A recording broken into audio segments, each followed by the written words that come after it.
Right.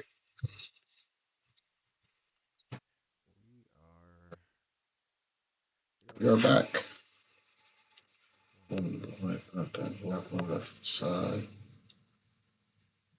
Yeah. Kiyobi.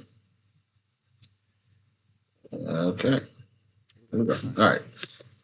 Me play. There's just like this deep like self-loathing that a lot of Americans have, especially American progressives, and it just seems to be being ratcheted up and up. I hate to use the word like post-truth because I'm pretty sure people have been saying that for like 100 years. Yes. But I really just feel like we've completely abandoned any notion of truthful things. You do, though, have a lot of conversations with awful people, don't you? A very healthy, important disposition that we should all go through life with is like, think about what I don't know. What do I not know? What do I not understand about this world? And what can I do to correct that ignorance? And so many people just don't have that disposition, or if they do, they just want to go for like the shortcut to knowledge, right? And I think that's why conspiracy theories are so attractive, is conspiracy theories like the anti-mainstream media, you know, the mainstream media does nothing but like write lies, right? Like these are like shortcuts to knowledge. I got an email once from a guy that was super interested in me, and he said he has a theory for why politics has gotten so crazy, and he calls it, I think he called it the magic box theory. Hey guys, what's up? Welcome to Bridges episode 4. Today I am joined by JJMcCullough from Canada, Canadian politics YouTuber that actually manages to talk about Canada. It's incredibly rare. It is incredible. One of the very few, maybe one of the only. So as an American, it really does seem like you guys export the worst. do people... Okay, here's like a general question. I live in the United States, okay? My country is very loud in every sense of the word. And I can't imagine living next to a country like America because I feel like it would drown out everything. I think when you guys had your Canadian... Do you remember the big truck protest? Yes.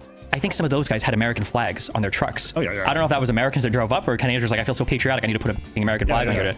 Well, I mean, particularly, I think on the American right, on the Canadian right, you know, there's a lot of sympathy with America. There's this kind of narrative, I think, that exists very prominently in both the US and Canada, that like Canada is like the progressive country and America is like the right-wing country. And in the same way that I think a lot of American sort of progressives kind of like idolize Canada as the country that has everything figured out, a lot of Canadian conservatives sort of idolize America and see it as the country that has the right answers in a way that Canada doesn't. And I think that accentuated a lot during the sort of the overlap between Justin Trudeau and Donald Trump on both sides. Yeah, I remember the classic handshake showdown where I think a good 2 weeks of our political discourse was dedicated to what that handshake would look like. And Trudeau came in with gripping the elbow and doing the handshake and Jesus. Do you think it's fair to say, I don't know if this happens in Canada, but in the United States, people have this idea that the Overton window in the US is like here, and then like for the rest of the world it's like here. So people will say like Bernie Sanders would be a conservative in Europe, or Bernie Sanders would be like a almost far right and blah blah blah, or he'd be the absolute center in Canadian politics. Yeah. I hate that narrative because, you know, the thing is like Bernie Sanders I think is radical by any stretch because what he's advocating for is a radical sort of disruption of the status quo, so to speak, in American politics, right? So when he talks about something like, I mean, yes, but at the same time, I don't know if everyone who's using the word radical is using it in that way when they're describing him. You know, his Medicare for all system, right? Or like the idea like, oh, America should have Medicare for all. He's basically talking about upending the entire American medical or Medicare healthcare regime and replacing it with something new, something radical, something, you know. True. Getting rid of slavery in the, whenever it got, 1860s? That was also radical. Both these things would be radical. It doesn't really tell you anything other than it will be a complete upheaval of whatever system we have. That is unprecedented and very unique, right? And that would be radical in any country, right? It would be radical to say, let's tear up the existing healthcare system and replace it with this new idea that I believe in, right? That sort of like attitude towards the healthcare system like does not exist in the Canadian political discourse. You know, you can say that we already have a more Medicare for all like system, although even Bernie's proposal would be to the left of the Canadian status quo. But the case is that, you know, people on the left in Canada are basically just defending a system that already exists. So in a sense, like dispositionally, they're arguing from a sort of conservative place, right? They're saying we have this system, we have the Canadian Medicare system, it's good, let's protect it, let's not mess with it in any way, either from the left or the right. And actually that's, I think, one of the big problems with the Canadian sort of healthcare discourse is how like conservative in the bad sense it is, how kind of closed to any sort of conversation about reform it is, right? So, you know, if Bernie Sanders was in Canada, I think just knowing dispositionally the kind of person he is, he would probably want to be allied with the furthest left faction, in the same way that, you know, I think that any Democrat you bring into Canada or Europe or anywhere else, like their sort of political instincts are to identify with the more progressive tradition. And obviously every country is in a different stage in terms of sort of legislative, you know, initiatives on this policy or that policy. But if your basic disposition in life is to sort of fight for progressive change, then I think you're going to ally with whatever progressive party exists, right? Not kind of go at it with just like, well, let me find the party that most closely resembles the Democratic Party on every policy issue, and that is the party I'm going to support. Yeah. I think he's going to shout at you. Oh, I'm so sorry. A little bit closer. These are weird. You have to talk like right into them because we try to filter out that air. I get too animated when I'm talking. Yeah, clearly.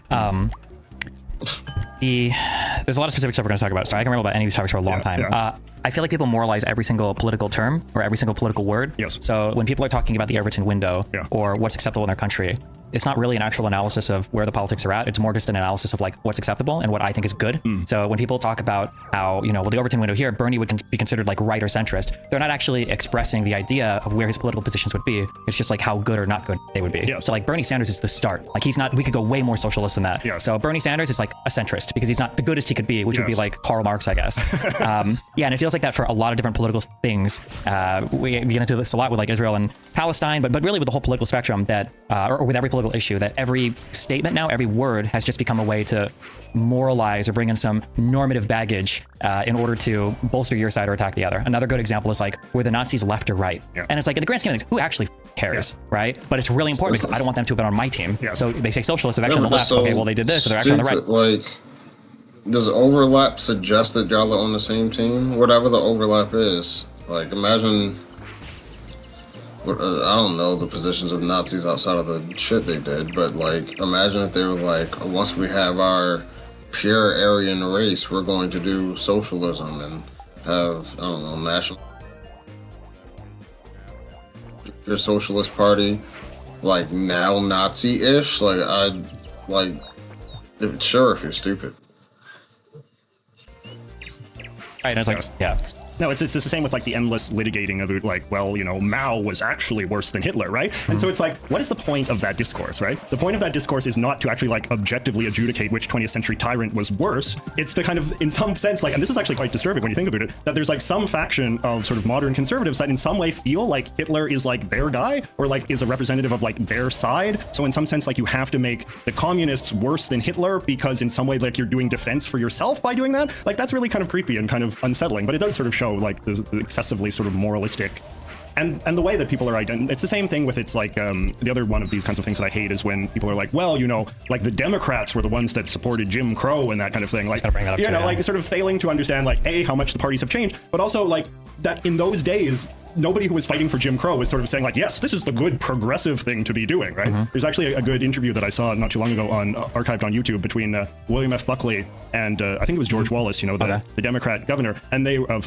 Alabama at the time, and they were having a debate as who was the better conservative, and like he as like a Southern Democrat governor did not have any problem identifying himself as a conservative and sort of saying like, I am fighting for the side of like the more regressive side of the political conversation at the time, you know, which I mean, I don't think they would view it that way, right? I was like, I'm a regressive. No, but it's like, no, but like in the context of that, like it wasn't seen as weird for like a Democrat to sort of be allied with the conservative side of the political spectrum and sort of see him.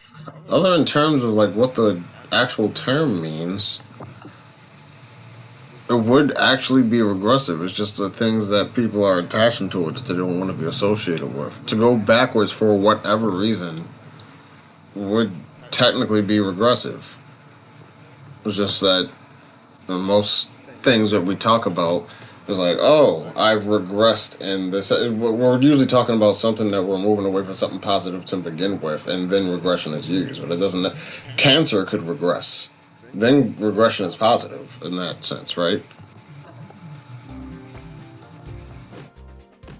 Himself is fighting for tradition and right? And it's like even in our own lifetime, like if I were to go Might to have to put this down to. We're gonna put this in normal because I don't know how much my computer take. We're gonna bring this down to 720. Trump supporter and say something like, "Oh, well, I know that you really support big business and you want a lot of foreign intervention," and they're like, "What are you talking about?" And I'm like, "Well, you did under Bush, right?" And it's like, this is a totally different conservative party, and that's like 8 years removed, you know. So what are we talking about when we say, well, 50 years ago the Democrats wanted this, or 60 years ago the Republicans? It's like, who cares? Like that, this has nothing to do with anything.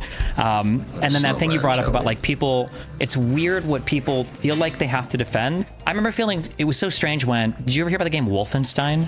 Yeah. When Wolfenstein came out, and a whole bunch of conservatives online were really mad about like all the Nazi killing or whatever. And I'm like, why? Why is this your like? What are you even saying right now? Like, why would you be offended? Because it's like it has to be so SJW and so woke and progressive to kill Nazis in today's time that you have to attack it, because you're not like a. It's a weird thing where like you're not defending the Nazis, you're defending someone that feels like they just have an undying need to attack Nazis all the time, and everybody's a Nazi and everyone's a racist, and like so you're pushing back against that. I wouldn't do that because you look fucking unhinged to everyone else, but like just like say down with Hitler and then move on. Like I wouldn't. Yeah, okay. By this. This is somehow part of the woke agenda, you know? They're trying to push anti-Nazi games down our throats. Yeah, it's so bizarre to me. Yeah, I feel like you could release like Saving Private Ryan today, and people were like, "Oh, cuck virtue signaling." Like, we get it. Like, you kill not. I don't know. Just it's so bizarre. Yeah, I don't know. I don't like that in the United States when we talk about. You brought up healthcare. Yeah. People, progressives in the U.S. idealize the of your country. It is unbelievable. And it's so funny when I have like a Canadian friend here talking to an American, and especially if it's an American progressive, and they're like, "Oh, like your guys' healthcare is so awesome. Like you can go to any hospital you want at absolutely no charge for anything you want and get like treatment and blah, blah, blah." And then usually the other person will give you like the messy realities of like, well, it's not always free. And sometimes you got to go long ways away. Sometimes you have to wait a really long time. Sometimes, much the same, I guess. I imagine like conservatives in Canada probably idealize aspects of American culture too. Oh yeah. Like I think the guns is a big thing, right? Like here's like here's my big thesis, Stephen, is that at the end of the day, I don't think Canada and the US are very different at all. I don't think we're very different culturally at all. I think that we live under different political regimes, and those different political systems have yielded different political outcomes, right? But I think like culturally, dispositionally, the same sorts of people exist. Maybe not in equal proportion, but certainly exist in both countries, right? And so it's very easy to sort of, fantasize about the other country and sort of project your own hopes and aspirations, and to fixate on little aspects of that country's politics, or even like different states' politics. And so, like there's lots of gun owners in Canada. There's lots of people that fetishize guns in Canada in the exact same way there's people that fetishize guns in the US. And those sorts of Canadians really fixate on, the American sort of Second Amendment regime, which, it doesn't have an equivalent in Canada for various reasons. Again, because the political regime is different, because there's no Second Amendment in Canada, right? Yeah. If there was no Second Amendment in America, if there was a Second Amendment in Canada, things would be very different. But it's not, sometimes Canadians will give you this whole routine where, these very sort of moralizing progressive Canadians where it's like, well, that's just not what we think in Canada, right? And it's like, give me a break, right? Like, it's just, progressive downtown Canadians, people from Toronto or Vancouver or Montreal or whatever, they will often project their own biases, their own kind of political dispositions as somehow being sort of like reflective of the entirety of the country. And I think that that is actually one of the big distinctions between Canadian and American culture, to the extent it exists, which is that progressive Canadians sort of see their progressive bubble as somehow being the most representative of like the true Canada, whereas I think a lot of progressive Americans see their progressive bubble as being this like embattled, hated minority, and are much more likely to view their own minority status as a opportunity for like self-loathing and self-hatred, and sort of say like, the country is sucks. This is the only part of the country that has anything good going for it, and and that's. I mean, I get why. Was it because the other side says there's absolutely nothing wrong with the country? It's just like It's just like, man, these people who hate America and think they have so much guilt onto themselves. Okay, yeah, but there's a whole other side that says America has not, cannot do no wrong, or they'll lightly, we've done wrong, but all these other, it's just like. That's not an acknowledgement, or just like, or the moment anyone does bring it up, they're only doing it to hate America. So it's just like, you do it to yourselves. something I find pretty upsetting about Americans, honestly. That they hate the country so much? Yeah, that there's just like this deep like self-loathing that a lot of Americans have, especially American progressives, and it just seems to be being ratcheted up and up. And I dislike the smug superiority that Canadian progressives have. You know, the self-righteousness and the moralizing and the anti-Americanism and the nationalism, basically. I consider myself pretty anti-nationalist, and there's no one that you'll find that's more nationalistic than like a left-wing progressive Canadian. Okay. I had two things I was going to do for the intro to this. Yeah. One is to make you feel at home. I was going to do a land acknowledgement, but I feel like that would be tasteless, so I didn't do that. How common are those becoming in the U.S.? I have never heard one in my life. In your life? Here, thank God. Oh my. Actually, I might have heard one in California. Is that so? Maybe. I don't remember. If I did, I tried my best to block it out of my mind. And any of your like left-wing streamer buddies do it? My weight. I don't have left-wing streamer buddies. That's funny. That's a funny joke. That was a good one. I'm a Nazi online, essentially, so I have no left-wing friends. I mean, but you're aware of these people, right? Surely some. Do they really do land acknowledgements on stream? I'm curious. Like that seems the like data centers for this stream are actually located in Delaware, which is the land of the. Yeah, that'd be pretty funny. I had a Zoom meeting. Oh yeah, because I was testifying at some Canadian thing for some legislation. Even though it was Zoom and we were in all different parts of the country, the chair of the meeting began with a land acknowledgement, and then she had like a moment of reflection in which we were all just supposed to think about whose ancestral lands we were on, and just took a moment to sort of think. Did you know? Yeah, the Coast Salish territories. I've heard it so many times. She should have quizzed you guys afterwards. Oh, I guess you would know. Yeah, okay. Yeah. The second intro, I had an idea where I was going to read down all of the cool facts I could find about you from a Wikipedia page. Oh God! Because I know how much you like that, but you don't have one yet. Just a talk page with people fighting over it. So I'm very pleased that I don't have one actually. Okay, well we'll see after you're big time on this show. Okay. Before we jump into that, you mentioned people have a really hard time seeing shades of gray on anything, which I guess is like a very human thing, and people say that a lot. But it's very, very, very annoying when it comes politically, because when I look at, for instance, the United States, and I'm sure it's similar for every country around the world, there are aspects of this country that I think we should be super proud of. I think the United States is a really cool place. I'm sure Canada's a really cool place. Most countries are probably... In some ways, a lot of countries are really cool places. It bothers me that it's so hard to find a side that is either willing to say, like, hey, we've done a lot of cool things, and we've done some pretty shady things too, but we're like trying our best. It's either, like you said, like the progressive side is basically like, we are, as of right now, still a white supremacist, discriminatory country that has so much work to do. And then the right is like, actually, well, without slavery, they would still be in Africa. So I think that was an okay thing, It, like, you have like the most polar opposites, and recognizing shades of like rights and wrong just seems to be a completely impossible thing to do. There's a quote that I once heard that I really liked, which is that the worst thing you've ever done is not the truest thing about you, right? And I think that a lot of times now, particularly progressive people, have this attitude that if you can find the worst things, like you found the truest things, you found the defining truth, right? And I think that's the case with, certainly with the way that a lot of American progressives sort of understand America's role in the world, particularly when it comes to like foreign policy and stuff. It's like you find evidence that America, bombed Cambodia or did something, legitimately quite terrible and awful. And then you're sort of saying like, okay, that's the essence of America right there. That is the mask slipping. Yeah, that's like the true America, right? Like, and then thus there is no opportunity to be patriotic in any way because It really depends on how much people are trying to gloss over it, man. It does. Like, the more whitewashing of history, the more they try to pretend like it wasn't what it was, or let's not use as many graphic details because like the idea is so bad. It's just like the more you do that, the more that is the result. And you're asking for it. You are asking for it to do that. Well, I don't want people to think my country looks bad. Well, in a way, you're kind of making that happen anyway by not talking about the bad stuff or watering it down. I don't know what you expect.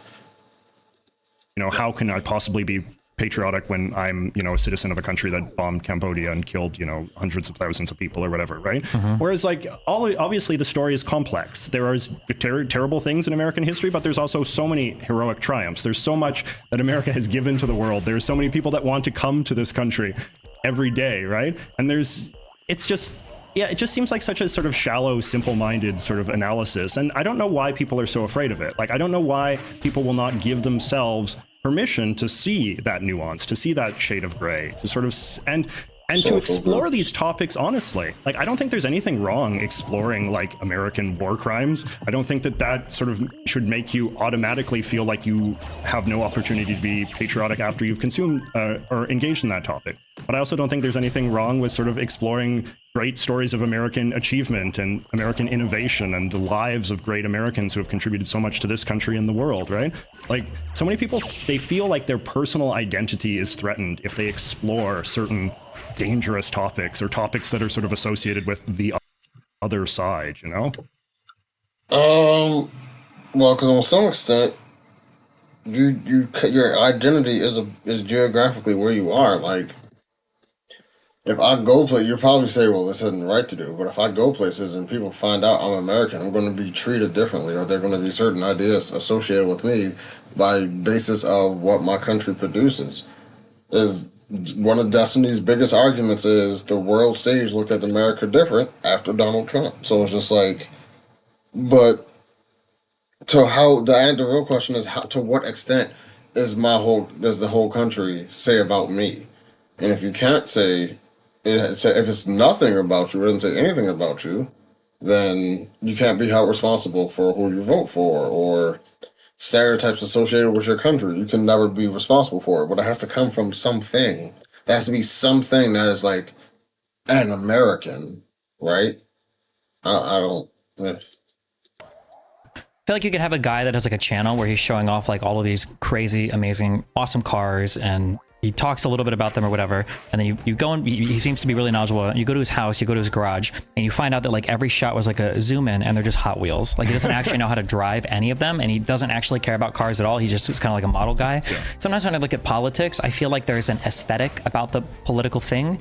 And it seems like people are doing politics when in reality, like you said, it's just kind of like it's like social groups.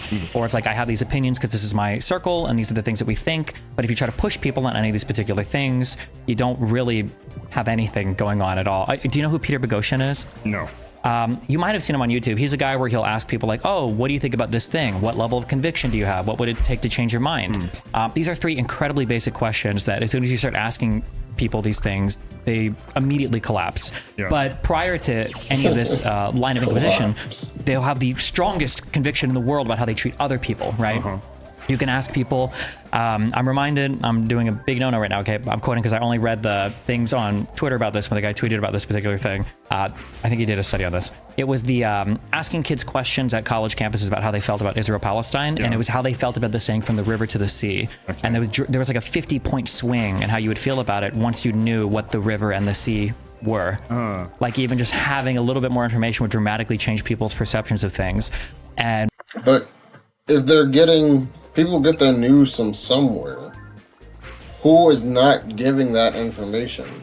Like, my thing is, give me all the facts, or like, give me full context and all the facts, and then after you do that, then you give me your narrative. Don't give me your narrative in the middle of you giving me facts.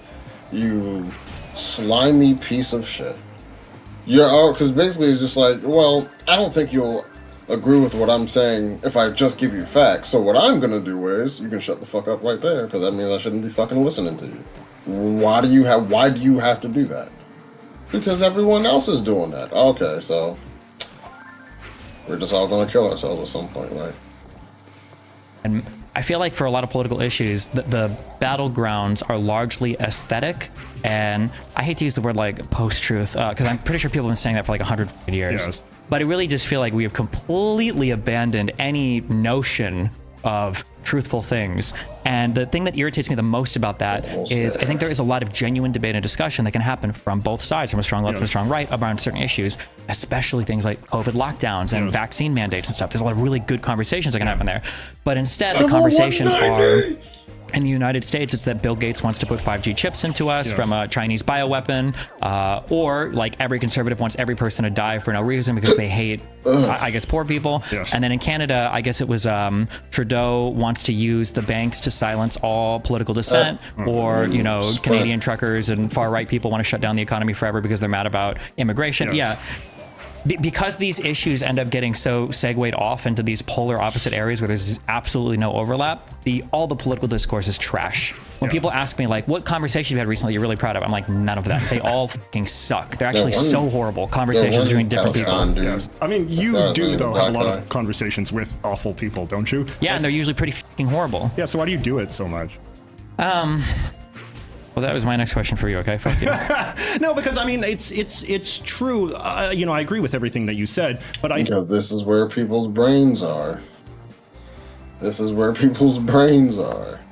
Enough that, like, the thing is, if somebody's saying some wild shit on the internet, most people are going to be like, no. I was like, hey, you know, we should just bring back decapitation and get rid of, like, rule of law or, like, the judicial system. And just, like, who cares? If I think you deserve to get your head cut off, I should be able to do that. We should bring that back, right?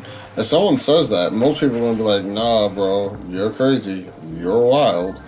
Let's not do that. But if someone can say some baseless, sensationalized bullshit and half the country like accepts it, it's like, how much of it is like making your own bed? Like you wouldn't consume moderate content. You wouldn't consume getting all the as much as people say they would.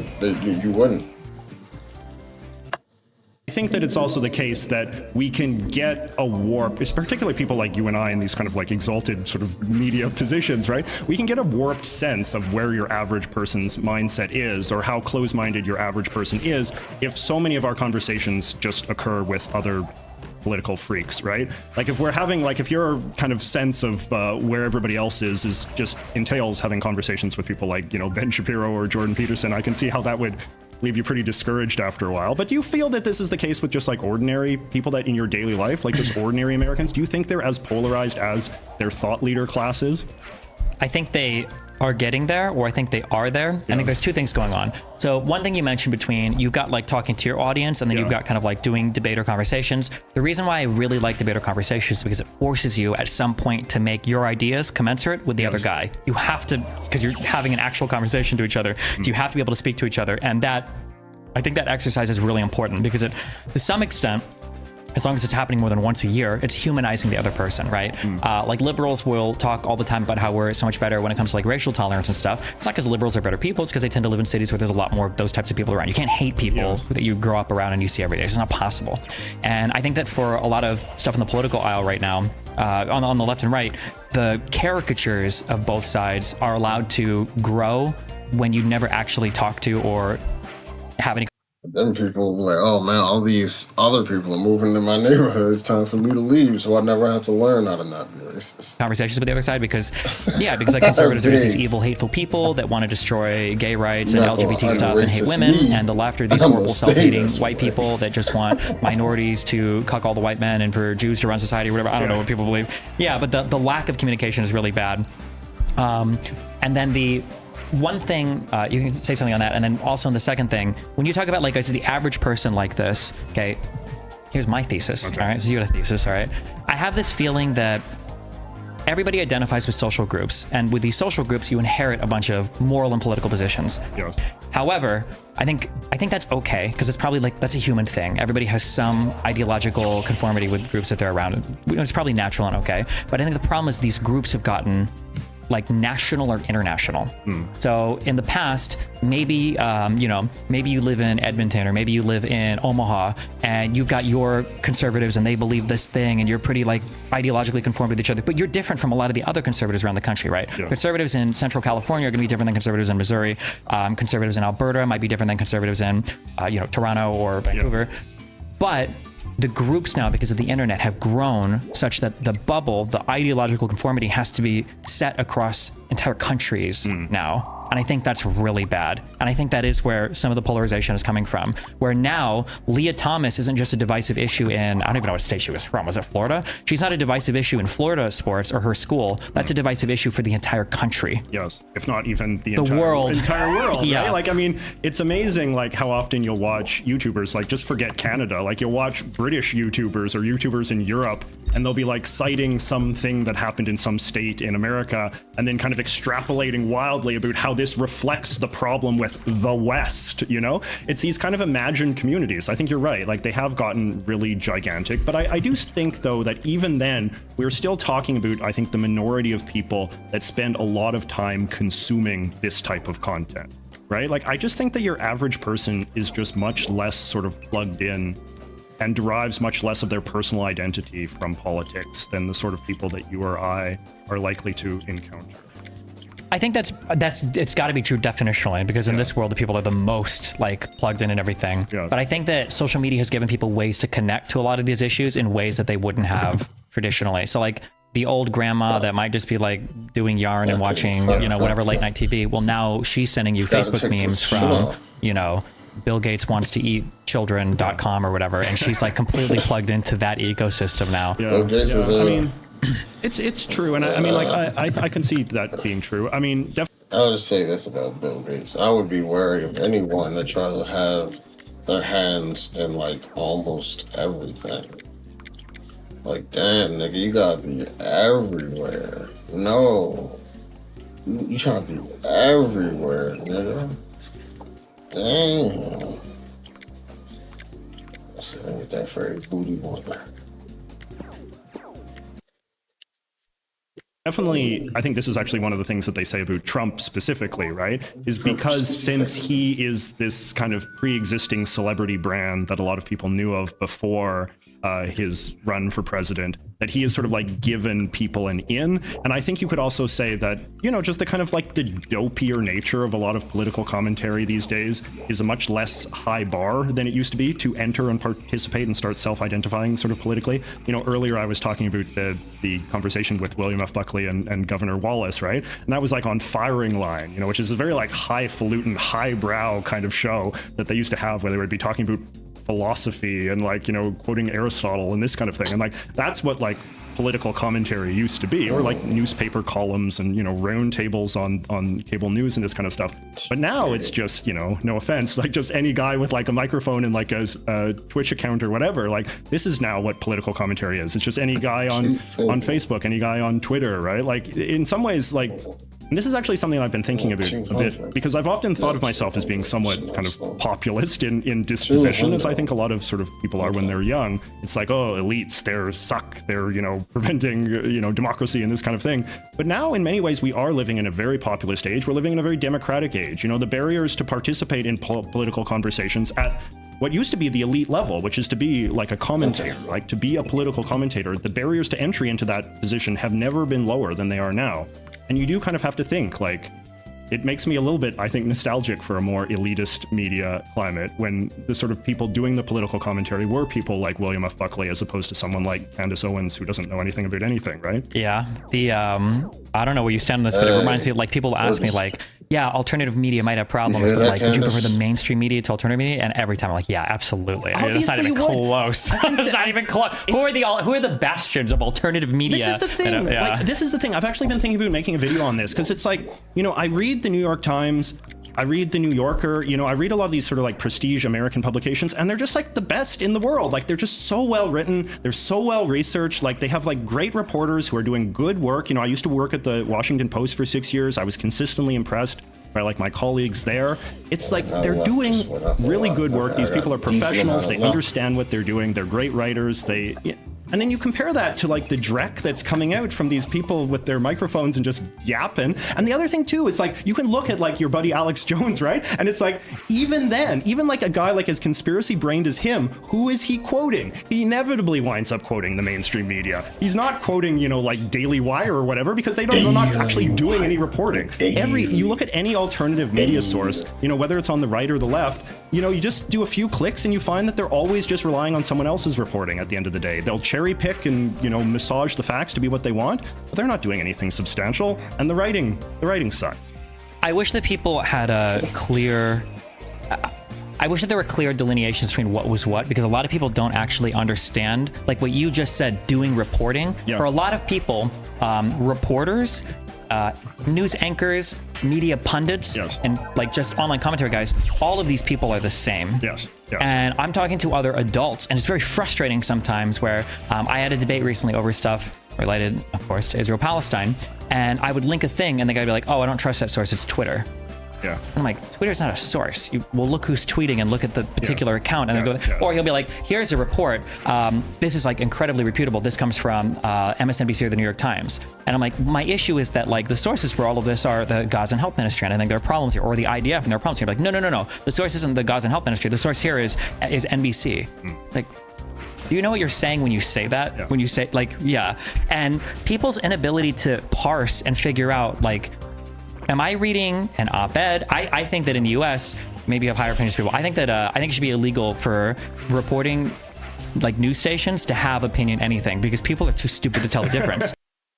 Or have it explicitly like everything in this next segment on this show is all opinion. This is all opinion. Like, just have that like flash in people's faces. Like, why is that not a? I don't know.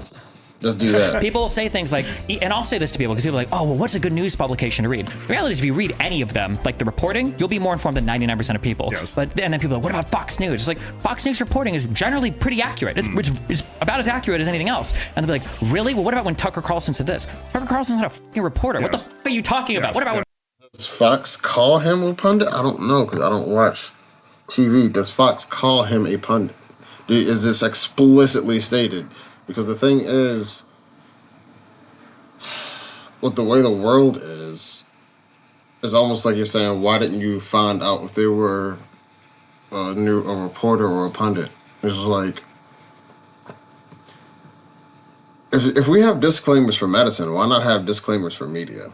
Or like, have them like not some shit at the bottom of the damn screen. Some shit is like, if you're watching this programming, understand that this is all opinion. This is not reporting of facts on the ground. Like something. It's instead of like just. Bill O'Reilly, he's a pundit. This is a talk show, and people can't tell the difference. Oh yeah. People, another pet peeve of mine is that, I agree, like some of the Fox hard news reporting is good, but that's in part because a lot of it is also wire services, right? Sure, like people, AP or Reuters, yeah.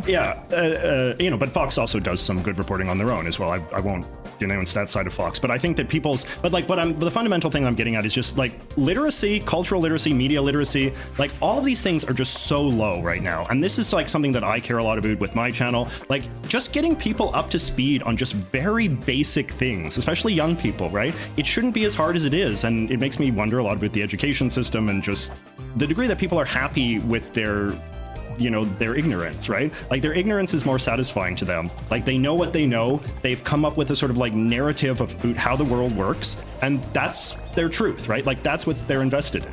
And they don't have an interest in sort of filling the gaps in their own brains, right? Like they don't have an interest in sort of. I think that I feel like a lot of times information is simply a tool. Which is why a lot of times people forget the stuff they learned in high school, because you'll learn it and then never actually apply it in life. And it's like, okay, as far as I know, this knowledge is pretty much fucking useless. I just know something just like for the sake of passing that test, but I don't see myself doing geometry or trigonometry out in the real world. It just doesn't happen. So it's just like, why are we, you know what I'm saying? Like that is an example, but like knowledge is just a tool. If you're not using that knowledge every day or on a regular basis, then it'll just disappear over time. You might remember it if someone says something, but knowledge is just a tool for results that we want. I don't know.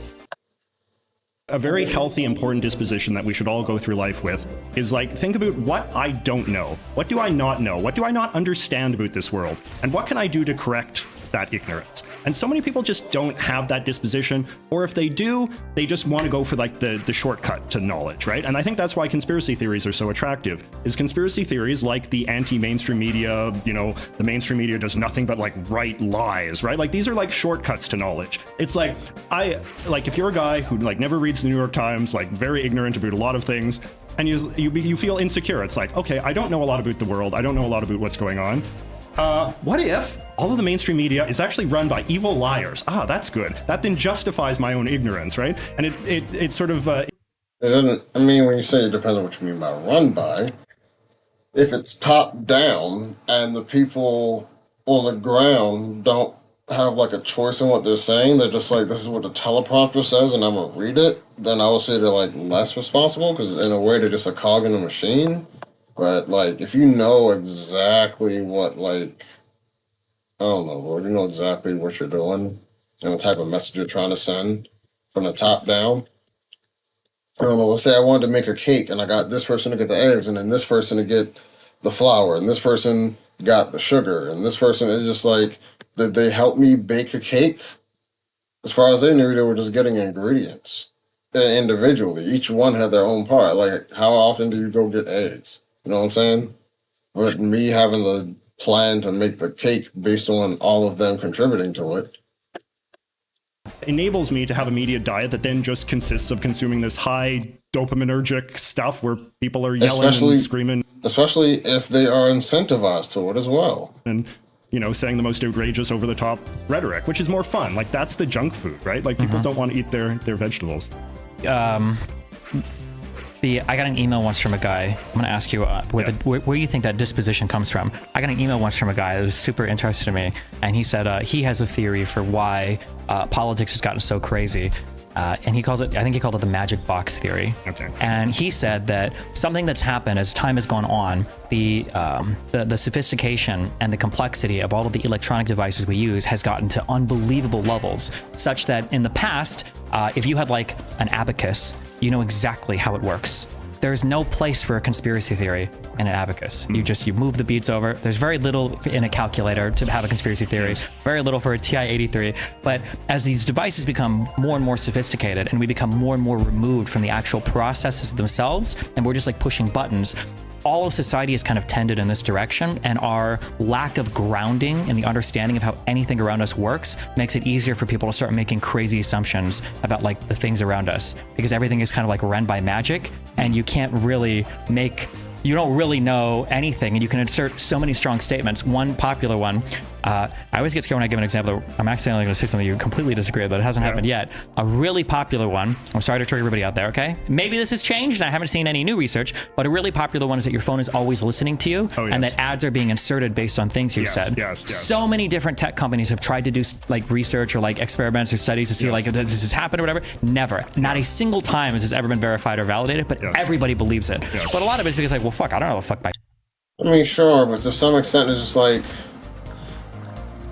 for all things that are known through human experience but can't be verified through a study, what of those things? What do we do about those things? Do we just say, like, I don't know how to tackle that, other than if the only way we can come to a consensus was, like, kind of like, I don't know, if everyone said they had a terrible experience with TSA, it would make me be like, realize like, hey, I need to make sure I'm on my P's and Q's going through TSA.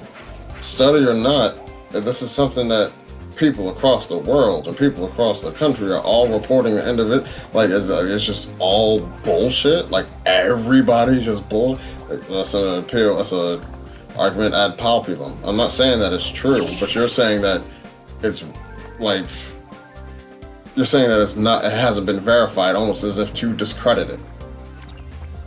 Like that's the thing. Like because a study hasn't been shown, it's the argument kind of comes off as we can dismiss it.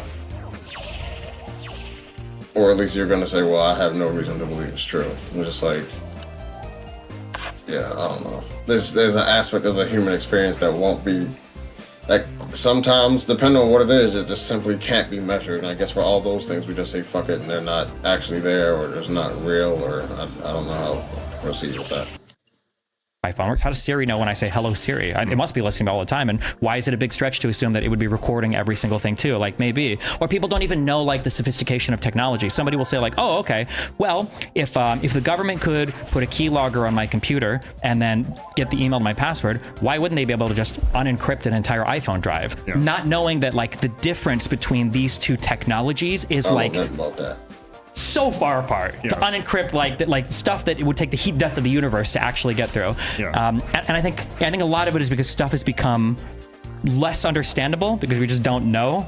Yeah, I mean, that makes sense. I mean, I also think though that can be a bit of an excuse, right? Like, I don't think this stuff is that hard to get the basics on if you care, right? I think the problem is that people just don't care. It's what I said before. It's like, you know, people are ignorant and they solve the ignorance with, you know, sort of ludicrous theories that make a kind of intuitive sense, but they're not interested in objectively you know, measuring whether or not that's true or false, right? Yeah, but I think the difference is that in the past, there were no shortcuts. You had to learn. If you wanted to drive a car, you had to learn how to change the gears. Now you don't have to. Yeah. So I think people will take the shortcuts if they're there. Yeah. And today, like UX, UI design is all about like how do we make this as easy as possible to follow. Whereas before, right, they would say if computer used to be a smart person in front of a dumb terminal. Now it's a dumb person in front of a smart terminal because stuff has been so ease of accessed. Or maybe you don't agree with that. You talked about earlier like this disposition of people to kind of like chase like whatever's easy or to get the quick and easy answer without doing the work. Where do you think that disposition comes from? I think some of it comes from a sort of insecurity. I think that some of it comes from, I mean, I think now we live in this very sort of populist culture where there is no threat of pushback, no matter how sort of dopey your argument is, as long as you can sort of dress it up in some veneer of being anti-authority, anti-elite, you know, anti-establishment in some way. So like if you say the thing like, well, I think the phones are spying on me, like who in your social circle these days is going to push back against it? People are going to nod and be like, oh yeah, those corporations could totally see them doing that, you know? It's just like you can posit any kind of like crazy statement about the CIA or, you know, whatever, like at the FBI, the deep state, right? Doesn't matter if you're on the right or the left, the mainstream press, whatever. Like you can put, if any sort of like large established institution of authority, if you posit some theory of the case that involves them doing sinister bad things, I feel like in today's political culture, in today's culture more broadly, like you won't get any pushback. I mean, these companies do it to themselves though. Like, I'm trying to like, it's kind of like the thing with Apple and the whole like slowing phones down through updates so that you buy the next one. I don't know where they are on that. It was just like, just don't do that. How about that? Why is that not? Just don't do shit that would make people not trust you. Or pharmaceutical companies that just add lawsuits as a cost of doing business because it's more profitable to experience a lawsuit and keep doing what they're doing. It's just like, just don't do that. All you have to do is just not do that, and then people will trust you more. That's a tall order there, Marcus. I'm gonna have to keep doing my bullshit. I'm sorry. I'm gonna have to keep doing the bullshit. I'm sorry. I'm gonna have to keep doing. It's just like, all right, bro. Then get fucked. Like, it's your fault.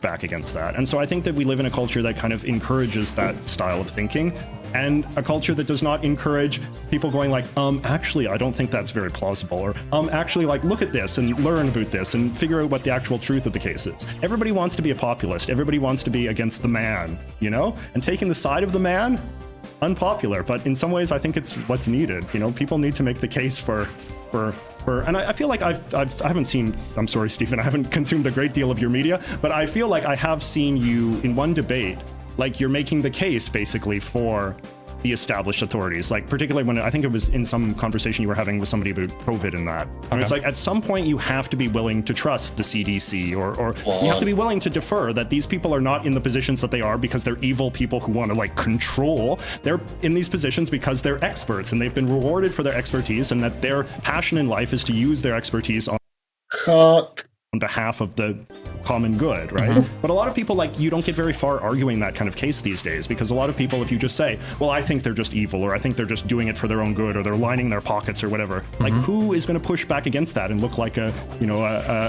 cuck for the man? Yeah, or I wish people would at least understand, like, the strength of the claim they're making and how absolutely bizarre it would be if this were to be the case. That, like, so when it comes to identifying conspiracies, for instance, like, so if somebody were to say there's a conspiracy at the FBI where the top 2 or 3 leaders were gathering information that they didn't have warrants for and storing it in a database so they could look stuff up very quickly, that would be, in my mind, there's not very many people involved. I could see a clear utility. That seems pretty believable. Like, I would believe that.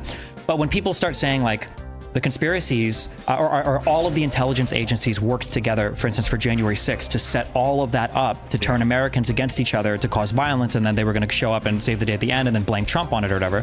I'm like, how many people are involved in this? Thousands? And this was actually setting, like, American on American, like, fighting each other. And there's been no leaks, the amount of coordination, the different styles of leadership, all the different political people, like, the claim. I feel like people, there's going to be, no, I feel like people are this stupid and run on autopilot this much. You just need enough people with conflicting incentives. Like, that's really all you need. And then you just need to push one domino, and then everything just falls into place by itself. Like, I really, that's really all you need. You don't need every individual actor to know what they're doing. I guess, like, instead of, like, I guess, systemic conspiratorialness, I guess, but I guess you wouldn't even call it conspiracy at that point, because it requires, like, some level of premeditation. But whatever, if there's a way to make conspiracy theories overlap with, like, a systemic thing, like systemic racism or systemic wealth inequality or stuff like that, if there was a way to do that, but just put it towards I don't know, capitalism, hierarchy structures, businesses, cultural movements, politics, like anything like that, just do that. There are enough people that is like, well, I want to win, and I don't want that person to win, so I'm going to pull up dirt on them. Like, that's just natural. You don't need a system, and then people get turned off. I'm so tired of these people flinging dirt at each other. Just give me the information. And it's like they're incentivized to do so. It's not like they're getting hurt. No one's going to stop supporting them. All you do is, like, either get more people. The people that disagree with you will continue to disagree with you, so you don't lose anybody there. And you just make all the other people who don't want to deal with that shit apathetic. And then they tune out. It's just like, the system is broken. Claim you're making, it's possible, but we're at like 0.000. That's an extraordinary claim, right? Yeah, if that people was don't understand yes, sometimes when they make a claim. Like, if you were to tell me, like, a pharmaceutical company cheated on the edge of, like, a study to get, like, a particular medication passed the FDA, it's like, okay. I mean, I could believe it. There's a whole bunch of money to be made. There's a lot of people that could gain, and maybe, you know, they're cheating the edge because, like, it doesn't matter that much. But when you're saying things like they're intentionally manufacturing a vaccine that they know is horrible, that's going to poison everybody, and the FDA is complicit because it's like, bro, government jobs don't pay that much, okay? If you wanted to f people over and everything, you're not gonna go work for the fucking government. 9 times out of 10, you're gonna work in private industry or something else. So, like, it's just, yeah, the claims are unhinged. And then what's most scary is that, like, you're looking at your fellow countrymen like that. Yeah. And most people, how many people does the government and like these private industries employ? It's like millions of people in the United States. All of these people, most of them. All these entities have to do is rely on people to be sufficiently selfish enough and sufficiently unself-aware. That's all you need. That is all you don't need something crazy. You don't need nothing crazier than that. That's all you need. It's not as grandiose as you're trying to make it sound. That's all you need. A handful of stupid ass, unaware people, unself-aware people. That's all you need. And then you just let shit roll into motion on its own. They'll do what they do.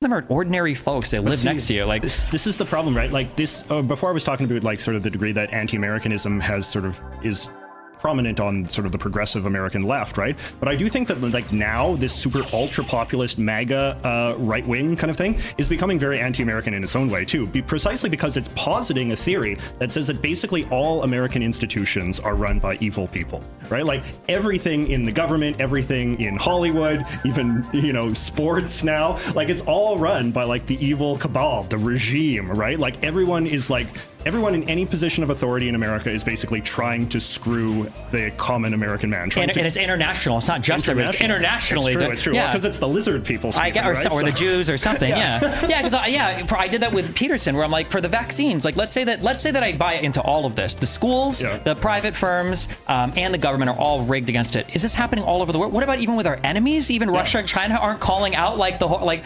Yeah. No, it's like it's somehow, you know, it's like, you know, you have socialist governments in Europe, you have like Netanyahu in Israel. Have all come together to agree on these particular sets of conspiracies. Yeah.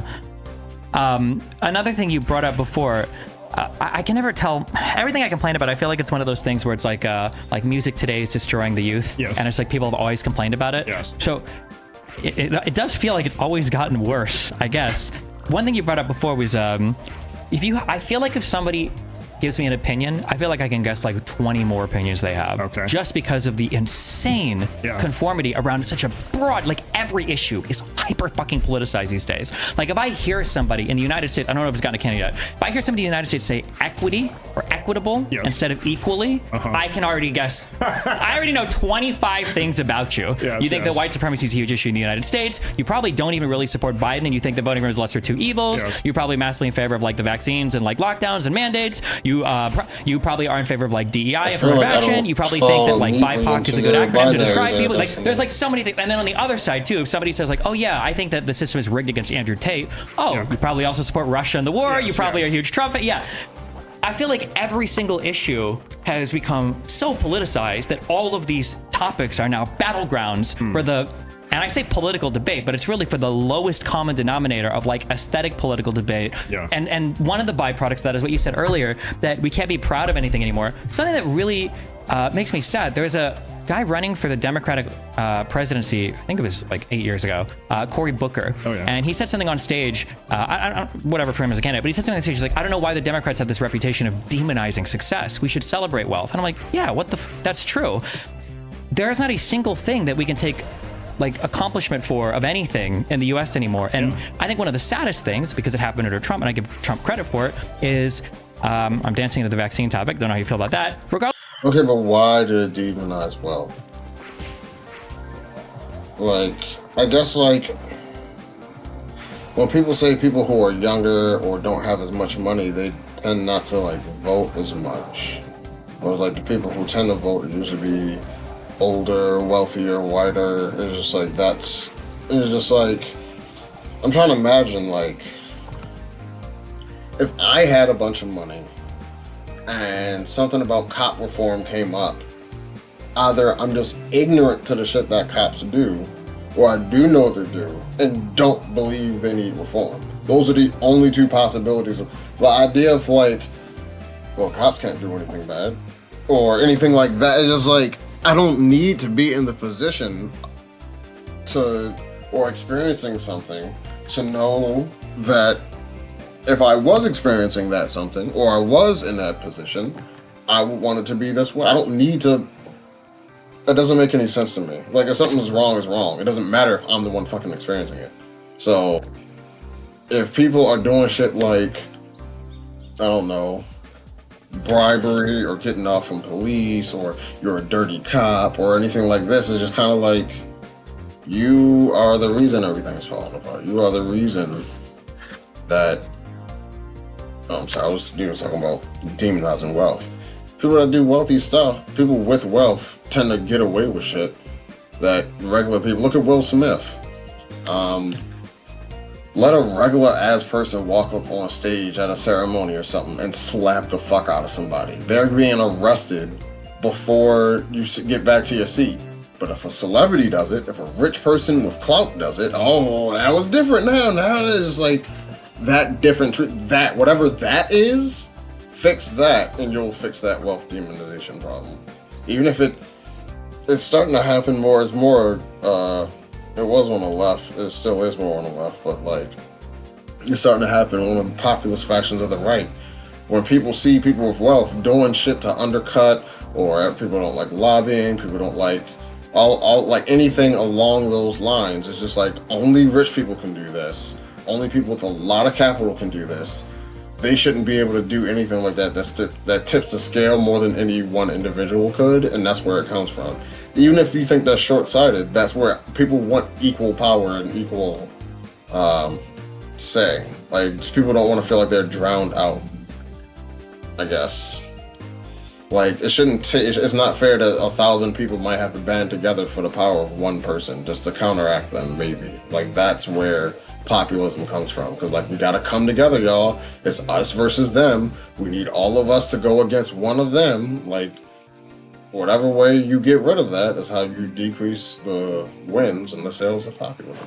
Regardless of mandates or not, I feel like the mRNA vaccines, that was an amazing achievement of capitalism, of globalism, of US leadership, of a president doing warp speed, but the left isn't going to really give him credit for that. The right sure as fuck isn't giving anybody credit for anything for vaccines. And now for the things that we do that's like really cool or really good, there's not even place to have like, I guess, pride in that anymore, because all of it is... Yeah, all of it, like every institution in America has been demonized by either the left or the right? Like nothing, the government has never done anything good in the eyes of the right, and private sector has never done anything good in the eyes of the left, right? So you're like, where do Americans go to derive their pride these days? That's an open question, right? They go like with there's so much of, again, like there's so much of American culture that I love, that I, you know, and I make a lot of videos kind of sentimentalizing different aspects of American culture and celebrating it, in part because I think that it becomes a national security issue at some point, right? Like if Americans, like this is a bit of a sort of trite cliche, you know, people have said some version of this quote that, you know, like a strong power like America is not going to be destroyed by an external enemy, it's only going to be destroyed by an internal enemy, right? And if you have a broad culture in America on both the left and the right, and if the far extremes of both sides are kind of like squeezing the center out, then, you know, that does start to get to a point where you start to wonder, like, what is the long-term future of this country if it's just full of people who will not take credit for the things that they've achieved and just are engaged in this arms race to see who can hate the country more, who can tear down the institutions more, who can fantasize about electing more sort of American hating people to higher and higher office where their only mandate is to basically destroy the system, right? Yeah, which is so frustrating because I feel like there's so much talent. The systems in place here are really effective because obviously they're still working despite all the other problems. And then the people and the talent internationally and domestically are so high. It feels like when America aims itself at something, it can accomplish a lot in a very quick amount of time. I remember in the beginning of like the COVID scare stuff, there was no PPE, the ventilators were like everything was, and then we finally like got our shit together. And in the course of like 3 to 6 months, like all of that was 100% taken care of. And I was like if we could just have like more unity around certain issues like earlier, it maybe would be a little better. But it's funny because I remember actually writing a lot about this kind of stuff during COVID, because I remember like in the early days, there was so much sort of this tendentious sort of stuff being written in Canada, be like, oh, America's fucked it up again, like America can't do anything right, Canada, you know, super. And I remember like trying to take like a long-term view of it. I was like, yeah, America often sort of stumbles out of the gate because America's this big, messy, complicated country, and it's difficult to kind of like, but I knew that like ultimately the vaccines would be developed in America. I knew that ultimately the rollout would be successful in the US. Like I knew that this kind of stuff was coming, but there was just so much in Canada, there was so much righteous posturing about America can't get anything right. And then there was so much righteous posturing from the anti-American left as well, that like, you know, again, like it's what I said before, like that the truest things are somehow the worst things, right? And that the positive things are somehow unrepresentative, or we're just going to kind of block them and not think about them because they kind of complicate our tidy little narrative. But no, I think I agree with you. Like I think that the vaccine rollout, Operation Warp Speed, like that is the best of America. Like that is very consistent with a long track record of America achieving tremendous things when the pressure's on, right? But where is the constituency for that? Do you think you need an external enemy to keep your society focused? No, I don't think so at all. I think that actually, I'm sure you've seen tweets of this extent. You know, Ronald Reagan used to have this quote that he was mocked for, where he said, like, you know, imagine if there was like an alien invasion. Wouldn't that bring mankind together? You know, he was thinking like the communists and the capitalists, we'd all join hands to fight a common external enemy, and we'd realize how small our petty squabbles are. But I remember seeing like a tweet where they said, like, you know, if aliens invaded today, like, you know, a third of America would deny it's happening, a third would sympathize with the aliens, and then you'd have like some factions faction that would be like, maybe we should fight these aliens, and then the other two factions would say like, you're cucks and establishment shills and all that. So no, it's pretty tragic, right? And because a lot of people, you know, the David Brooks set, I remember he wrote a column that he said that he sort of regretted in retrospect, where pre-COVID he said something like, imagine if America had to face like, you know, a big pandemic, that would bring us all together and we'd realize how small our squabbles were. But the pandemic was the test case. Americans did not rally behind, I mean, an external foe or whatever you want to call it, like it's the closest thing to an external foe. To be fair, no, it's not. What do you mean? No, I mean, like, I feel like the virus. I understand what you're saying, and that it's like a problem we all have to come together for. But I feel like it's intangible enough that because it's like a virus and a disease that like it's not something that is quite as like present as. I do agree with you that if aliens were to come, I don't know what that would look like. I do think it's really. Have you seen Independence Day? Yeah. You read Ender's Game? No. Oh. They're two like very different takes on what happens when aliens are present. Independence Day is like the whole world comes together. Independence Day is that like everybody kind of comes together, but like everybody is plotting for the entirety of the war for what's going to happen right after this enemy's defeated because everybody's going to go back to hating each other. So it's like trying to posture on that. That's pretty good. That's a good take. Yeah. Yeah. So it's interesting. Why do you do content on YouTube? Why do you do anything? You talk about this. It sounds pretty depressing. It sounds pretty doomer. Why do you? Yeah. What's your goal? I mean, I like to think that I am doing my small part, right? Like I have a lot of things that I like to complain about, but I like to think, and this is another sort of line that somebody once told me, where it's like, you know, you have to think about like, are you making content that's just about problem identifying or problem solving? And I feel like right now the economic incentives, or at least people assume the economic incentives, are all in the direction of problem identifying and not problem solving. And in my own small way, I like to think that I'm trying to solve some of these problems. You know, I make content, a lot of which is about sort of celebrating American culture, like celebrating, because I do think Canadians are part of American culture. So when I say American culture, I'm not positing just the culture that exists in the United States.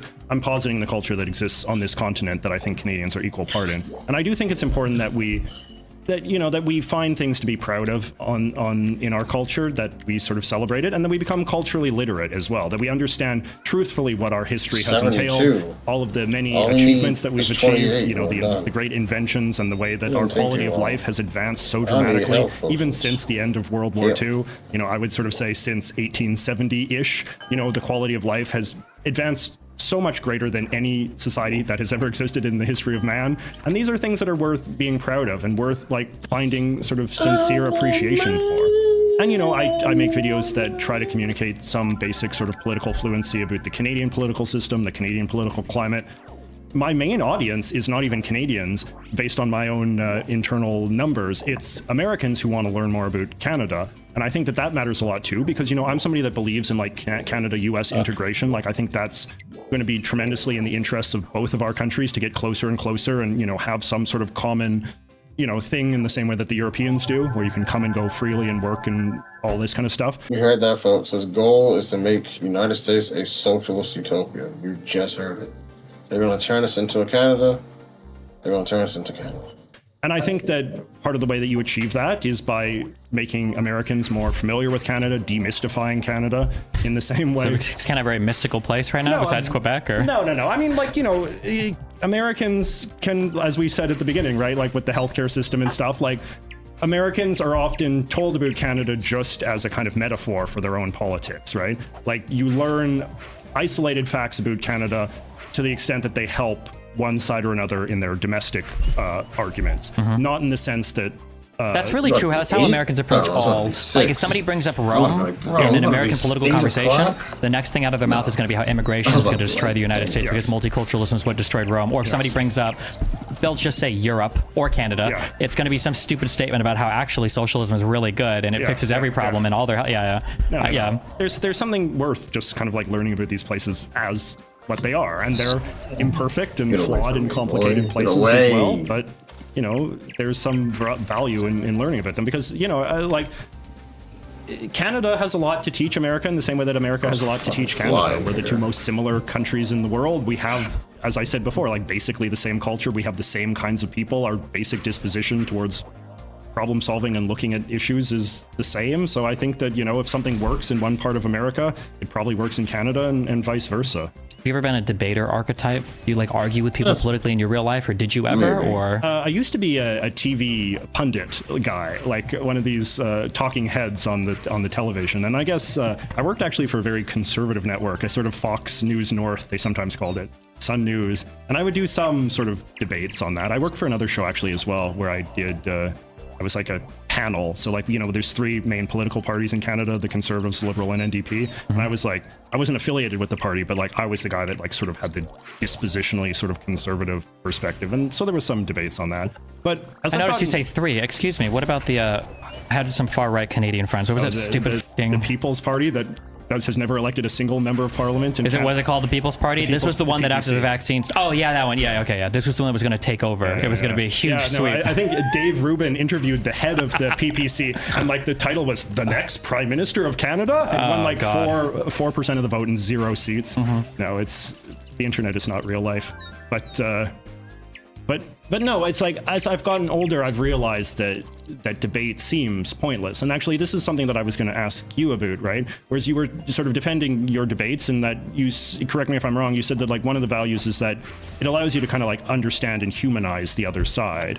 And I would just be curious to know if like, A, you feel that you've been humanized through these encounters, and if you feel that your opponents have been humanized in your own mind. I think that when you do anything, I think you have to acknowledge the realities of things that will happen as a byproduct of either physics or human nature. So when I talk about like capitalism, or if I talk about policies that we would get to help people, anytime you talk about putting like price caps or price floors or government intervention, you have to be aware that these are going to impact the markets somehow. You can't pretend they don't exist. You can't turn a blind eye to it. There's markets are real and they are powerful, and whenever you intervene in them, something is going to happen as a byproduct of that. When I think of somebody saying like, have I been humanized, or do I humanize people?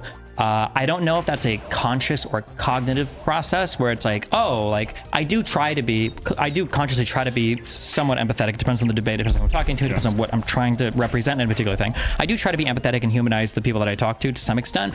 And I don't know if I get that same feel back from a lot of people that I talk to, but I think that the humanization is a byproduct of just having the conversations, especially because I'm pretty good at what I do, that when I do go on these shows, whatever they see of me and however that person treats me, it's going to be way better than the 30-second clip they saw of me prior to that. So even if the other person is a huge asshole, even if the other person is like screaming at me or shouting at me being able to fully represent what I believe and what I think in that longer form thing is going to be infinitely better than the TikTok clips or the Twitter clips that gripers or far left people or whatever are shooting out for me. Yeah, I feel like people want to be stupid though. Like someone's going to be like, oh, I don't want to watch a whole 2-hour debate, which is fair. But then those same people will be like, I'm ready to make a whole stance on this person based off of 15 seconds. It's like, bro, you got to pick a lane, son. If you don't want to be fully informed, I'd rather you just not be informed at all. That's what I do. I don't halfway research something and only research one side and then start going about my views. I just don't do any research. Boom. Otherwise, so I do think it has helped. It's hard because I go to sleep every night playing this a million times on my fucking AirPods. It's that it's the quote from Mr. Rogers. Yeah. That like anytime there's a disaster and everything seems look for the helpers. Yes. That anytime you do a big debate, it's the huge shit shows on both sides. But what I'm really like trying to hone in on is like, am I getting a few emails from people saying like, hey, I used to think you were a huge cock loser, and I think you're still kind of that, but you're like a little cooler, or I appreciate you representing this. Those are the people that I try to look for. And I feel like the more I talk to other people, kind of like the more chance of that happening is. Yeah. Yeah. I guess I could see it. Do you think here's a question. Do you think it's important that I'm sort of ask you a question on your show? But you're fine. Ask whatever. Do you think it's important that presidential candidates debate? When you say the word important, what do you mean by that? No. Well, do you think it serves the same function as what you're describing in your debates? Absolutely not. Political debates are like, you ask me a question about a thing, like, what do you think about homelessness? And then I'm talking at the audience about the things that I believe, that I know that they want to hear, that I think will galvanize the most supporters. And that's it. We're not actually really, there is no actual conversation between like two political people, but that's what makes me tap out. Hey, we're going to have a debate. Are we going to talk about our own ideas and why we think they'll be the best for people? No. Then why the fuck would I? Why? So it is theater. That is theater. Why are politicians engaging in theater? Disgusting. Well, because that's what the only thing the population will consume. Then we're fucked. Then the population is a bunch of stupid ass imbeciles. They're foolish. They're brain dead. Like what do you think is gonna happen if everyone supports the system that way? It's so stupid. It's like the game of politics, unfortunately, kind of. Yeah, it is unfortunate, and everyone who continues to participate so, like, in I guess that that's true. Like, doesn't care about the when you're destruction of the debating one of country these or characters, you themselves, feel for like that you're matter. actually both mutually invested in each other, and like having a debate on the intellectual merits of the arguments that are being made. It's not playing to the crowd in the same Is that to me? No, absolutely. I wish that was the case. What? I wish that was the case. But isn't that what you just said? That's well, no. I said that I get humanized as a result of having the conversation. But two people engaging, that what you just described happens 1 out of 10,000 debates, where both sides are intellectually curious and they're truly trying to see and understand the other person so that you can have a really not good back and necessarily forth. curious, but just in the sense that they're at the very least engaged. Because when you're contrasting that, It's going all right.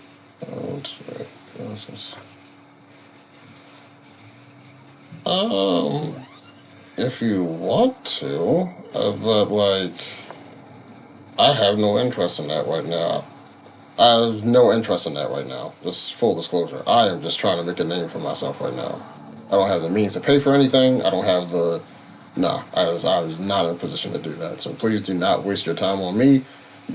Because for my own personal reasons, I am not in a position to. I'm just not in a position for it. Yeah, that's really it. I would just tell you, do not waste your time on me at all. Yeah. There's nothing against you. It's just that that's just not what my current plan is. I don't even have a consistent streaming schedule. Like, it's not like I'll be like, well, I'm working this, I stream this day and then this day and this day, so your services will help me because I'll be sure. Like, this is the first day I streamed in like at least a week and a half, 2 weeks. Like, I'm not consistent. I don't have a structure to this just yet. So the idea of like being able to do that, I understand the presentation is important and all that, but I'm just not at that spot just yet. And too much shit is already going on in my personal life. So I'd rather just handle one thing at a time. I'm just going to focus on just streaming hours right now, not necessarily the aesthetic aspect of it. So I do appreciate your reaching out. I do. It makes me feel important enough that you would ask me. So. not to a political debate. Oh, sure. You're saying that they're not even really engaged in their opponent. Yeah, they're more engaged than they would be either doing a TikTok clip or just like having a political debate where they're both talking to the audience. Yeah, they're more engaged, yeah. Are you thinking about your audience or their audience when you're in the heat of a debate? It super depends on where I'm going and what the topic is. I don't think I could ever generalize that. So for instance, for Jordan Peterson, I'm not going to convince him or his audience that like institutions are really good and we should trust all of them, blah, blah, blah. And you know, I'm not going to convince them. My goal would be to just like, let's just like ask a few questions just to get like a reality check on what exactly you're talking about and to get you to at least like own a few hard positions rather than just kind of like talking around them for a little bit. Jordan Peterson is very, very, very good at this, where he, Ben Shapiro has rightly identified this as jacking off, just asking questions. Oh, yes. Yeah, although Ben Shapiro says this so much. But yeah, we would say like, oh, well, why are there 20% excess deaths in Europe right after the vaccines came out? And there's no other explanation for it. And then you'll ask him, like, do you think vaccines killed like all these people? And like, well, I didn't say that. Okay. And then, yeah, just like asking questions like, well, don't you think that if this was a thing that was happening, don't you think that like these people would say something, or these people would ask questions, or like if we think that it's like capitalist evil enterprises that made the mRNA vaccines, why didn't Johnson & Johnson, who couldn't make one, why didn't they call out these other companies to destroy them? Like, wouldn't that make sense? The goal is to just like, because I'm never moving a person, right? And I'm sure you've had this experience. Sometimes you talk to people very far over here, very far over here. You're never bringing them all the way over. You're just like asking a few questions to like make them flesh out their position a bit more in the hopes that in doing that, it'll move them a little bit. Yeah. I just always like, the thing is that I always worry about is that, and I think this goes back to what we were saying before about like the degree that people live in bubbles and you know, very polarized and all that. I sometimes worry that like, you know, you can have a conversation with a person, you can make some degree of progress, you can make them maybe a little bit self-conscious about the weakness of their arguments and stuff in that moment. But then what I worry about is that like the second the debate ends and they go back into their bubble, they just regress and they go completely, they learn nothing. Like their minds just revert to how it was beforehand, and then suddenly they go, oh, wasn't it awesome how you owned Destiny in that debate, and he was such an idiot, and blah, blah, blah, blah, and that kind of thing. And I worry as well that the audience is similar, right? Like the audience might be listening to the debate and they're thinking like, oh, maybe this guy has a few points and so on and so forth. But then when they immediately turn to the comments, and the comments are like, oh, owned and sucked and what an idiot and I can't blah, blah, blah, blah. So I don't know, like, again, the space in which people are even allowed to reach these kind of moderate conclusions seems so preciously small. And also, there's no like supra pundit class that exists to analyze these debates in a fair and objective way and say like, well, some had some good points and some had some good points, right? The reception of your debates, I assume, would always be sort of filtered through the various other partisan media filters that exist. I had a huge Israel-Palestine one with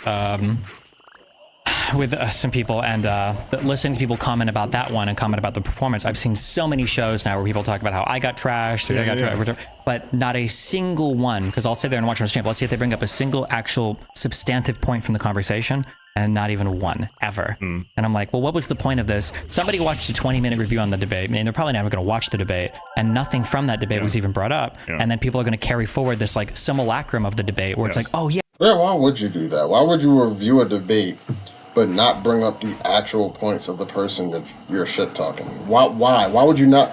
Like, imagine, I don't know, why would you do that? I could have a debate on why 2 + 2 = 4, but you're out here talking about rainbows and blueberry pie. And just like, bro, like, I didn't, Marcus didn't bring up blueberry pies not once. It's just like, yeah, because we were talking about 2 + 2 = 4. Why are you so stupid? You're a dumbass. Yeah, that conversation where Destiny got destroyed. And it's like, which conversation? Well, the one that Brianna Joy Gray mentioned. Yeah, what, like, why, how did they get destroyed? Well, she said it, and I think it happened, and like, yeah, it is frustrating. I do agree with you that people will go back immediately after, but there's that saying that success is just, it's like luck meets, or opportunity meets preparation. I think that when you're giving people these like critical questions to kind of make them question, what's going on their side, you're just kind of like slowly massaging and creating space so that in the future, if something happens, if you have heard these things, maybe you're like slightly more warmly able to go in that direction. But it's not, this is all like a very gradual over time. And I didn't even know if any of this was actually worthwhile 8 years ago when I started, because I agree with you. You finish a debate, you look at the comment section, it's like, why the fuck am I even wasting my time? And it's been very much like a process. I really do appreciate the offer, and the more I'm thinking about it, it's probably a good idea. When I was thinking about long-term time commitments, I'm not if I was in a position where I was streaming like every day, you goddamn right I would add you on Discord and see what you got. But it's just, I don't know if I'm gonna be streaming tomorrow. I damn sure won't be streaming through the weekend. I probably won't be streaming for the foreseeable future. I'm not gonna be able to stream any weekend nights, which is probably the best days for streaming. So it's kind of, I'm just not in a position one day, but where I am now, I just, unfortunately, it's not in the cards. Over almost a decade, I can see like the fruits that are coming off the tree now, and I'm like, okay, I think this is working. It's just really, really, really hard to track. You're playing the long game. Basically, yeah. But not like in a, people say that a lot, and then I'll see there'll be posts on like 4chan or Twitter or whatever saying like, oh, Destiny's trying to like lie to people or trap people, and this is his strategy or whatever. There's like a strategy, but like just as much as there's a strategy of any political guy that talks on YouTube to everybody. Like, I'm not lying, I'm not disingenuous about any of it. I'm just not gonna, because people will be like, oh, well, why aren't you showing your full position? And it's like, well, nobody, it's not like my position is hidden. I'm just not gonna argue every single possible point that I have if I show up to argue with somebody about something, right? Like if somebody comes at me and they say like, oh, well, my position is that slavery was actually justified because it gave black people more opportunities in the US. I'm not going to sit here and argue for why I think DEI or affirmative action might be justifiable. I'm going to argue on like a very philosophical level, like, well, hold on. Even if they did gain, is that like actually a good precedent? Like, would we really want to say that you could do something horrible to somebody if their children benefit in the future? Isn't this like the argument that left-leaning people use for climate change and all that you hate so much? So yeah, it's definitely you take people where they are. I asked you earlier if you were like a...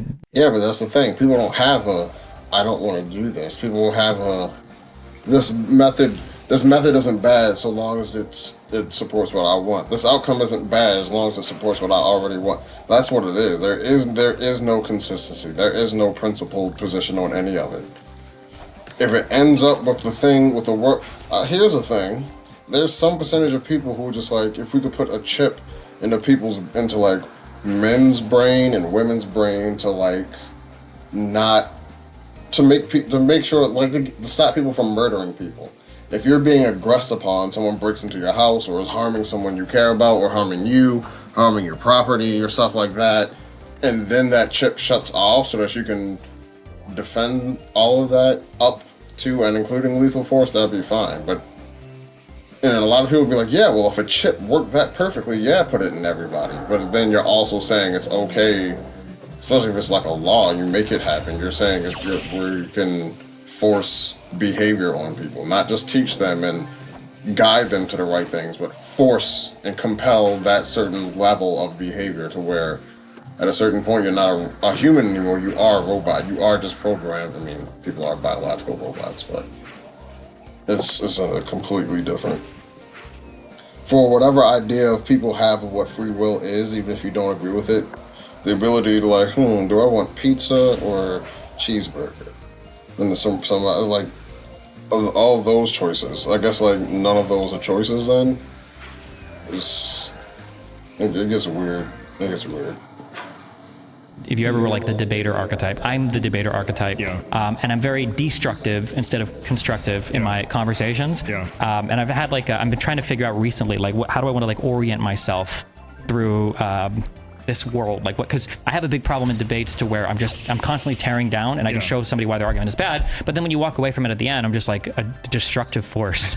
And I asked you for your thing because you said that, and your statement was incredibly positive. I felt patriotic because you want to talk about like political fluency. You want to talk about like positive aspects. How do you, in a world of online politics where everything is relentlessly negative, is this like a mindset where you're like, I want to tear down Trudeau for trying to do gun legislation because of something that happened in Texas, but today I'm going to talk about something positive. What does that process look like for you? I don't know. I mean, it's quite interesting talking with you, Stephen. This is probably the longest I've consumed you in any form. Okay. And you have a very intense personality, right? Thus, as long as I consumed you, it was really intense. Right? So, like you speak very quickly, you have a somewhat sort of combative energy to you, and that sort of gives me a sense of like, just the kind of person that you are and like the kind of things that you're interested in. Like you strike me, you're very bright, obviously very intellectual, very nimble, and I could see why you would then be drawn to sort of like intellectual combat and intellectual argument and that kind of thing, because that just seems like how your brain is designed, right? And I don't know, like maybe you're just less interested in some of these things that interest me, right? Like I'm like an artist, like I've always been into drawing and fine art and this kind of stuff. Like I like aesthetics, I like things. Like if you see my videos, I have like a huge collection of all sorts of knickknacks and gewgaws. The folks at home can't see this, but this studio, for instance, is pretty fair. I don't know if like your home is this way as well, like that you're just kind of. I went to college for music. I like music. I play piano. But again, like even that's kind of like a more sort of like cerebral kind of thing, right? Like you. I'm sorry. Art is not cerebral, but music is cerebral. No, because music, you appreciate music, right? Like you don't collect music, right? Like you don't have like a bunch of little music. Maybe you do little musical gewgaws and stuff like that. Like music is less, I think, in some ways, a less sort of consumerist hobby, and I would say that I'm pretty consumerist in some ways. Like I like when I go to I love going to the supermarket, right? Like I love when I'm here in the States, I love to like. I don't think I've ever heard anybody say that in my life. No, it's like I go to the States, I was at the what's it called? The CVS, yesterday. And it's fun to me to like walk the aisles and see like all these kind of like cool American candies and snacks and like, I bought this big package of chapstick, which had like 5 different flavors of chapstick in the sand, and I was thinking like, oh, mango chapstick, that's so cool. Mangoes, where does that come? How did mango wind up like an iconic American thing? Like my mind just kind of like makes these connections, right? Like I want to tell this story, and I find this stuff like exciting to me. Like I'm stimulated by this. I'm stimulated by like the prosperity and the wealth and the decadence, you could even say, like just the sheer amount of stuff we have in this culture. Like we are the inheritors of a tremendous long progress, like a long sort of evolution of progress on this continent, where we have now become so wealthy and we enjoy so many things. We have so many creature comforts. Like, we live fantastic lives, and that's something that I've always enjoyed. And like, that's where I suppose like a certain conservatism in my personality comes from. Is that I just look around the world, and I look around our culture, and I see so many things to value and so many things to be happy about. And I've always been that way. Like, my parents really sort of drilled into me, I think from a young age, that like I should be grateful. Like, don't be spoiled. That was always the worst thing that you could be in my household, which was to be spoiled or to be entitled or to not be grateful for the tremendous things that we have.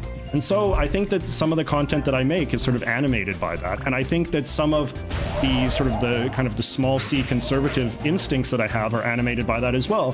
When people are tearing down America, when people are tearing down American institutions or American culture, or saying that there's nothing good about this culture, there's nothing good about this country, like, that gets my back up, because that starts to strike me as like, what the hell are you talking about? Like, this stuff is great here. Like, you're so lucky to live here. Why don't you be grateful? Why don't you learn to appreciate the things that you have, instead of only focusing on the bad things and only trying to like tear things down and getting sort of stuck in this cycle of rhetorical excess where, you know, you just say, oh, this is like a failed state capitalist hellhole, you know? I don't know, but Jeez, okay. Maybe I was asking what your mental process was. I wasn't ready for a full-on attack of my character, but I understand. No, I'm just sort of saying. No, I understand. You think this like naturally emanates kind of from your disposition, basically, just comes through in your content. Yeah, and it's just like the kind of things that I've always been interested in, the kind of things that interest me. Like, maybe you're just not interested in the same things, and like maybe that means that it would be kind of a little bit more of a struggle for you to care about the sort of things that I care about. The actual comfy chair. I'm interested in things. Are you interested in things? I actually am. I super am, because like my community likes it, for instance, because like I said, I have a semi-formal background for music, and every now and then I'll be like, oh, like, why do I not like the new Final Fantasy VII Remake soundtrack as opposed to the last one? I can talk about this for hours. It's very interesting to me. Okay. And I can be positive, but when it comes into the political stuff, I'm very negative. Yeah. I think it's just I don't know any U.S. history. Maybe you should. Why don't you know more U.S. history? I just didn't care about it in school, I guess. What were you doing in school? Sleeping in classroom and playing video games afterwards. You were not a good student? So like, well, I did okay. Yeah, see, like, I mean, maybe like this is a key variable as well. Like, when I was in high school, I liked high school. I had good teachers that took an interest in me. I loved to learn. I liked to study. I mean, I did a lot of like, that was when I first got into like reading and stuff and self-directed learning.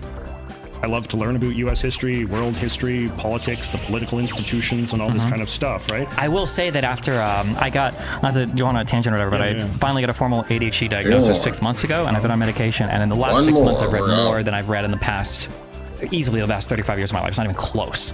And going through the whole history of Israel-Palestine, and now like reading Supreme Court docs and everything, I will say that being able to sit and read everything gives me a way bigger appreciation for how stuff works. That when people say like, this is such a stupid thing, like, why does this offense exist? Why is this a statutory offense? Or why is this strict liability? Or why is Supreme Court? There's actually really good reasons why all of this happens. So maybe having an understanding of the things definitely gives you more of a care about what happens and an appreciation. I do agree with that. I feel like, I don't know if it's just me, but I feel like history and government and everything are such throwaway topics in school, and that like, I had a teacher that was on my stream like 2 weeks ago, and he was asking me, because he does social studies and history for high schoolers, and he was asking me like, what do you think can be done to make these more interesting, because you told me that you hated these subjects in school.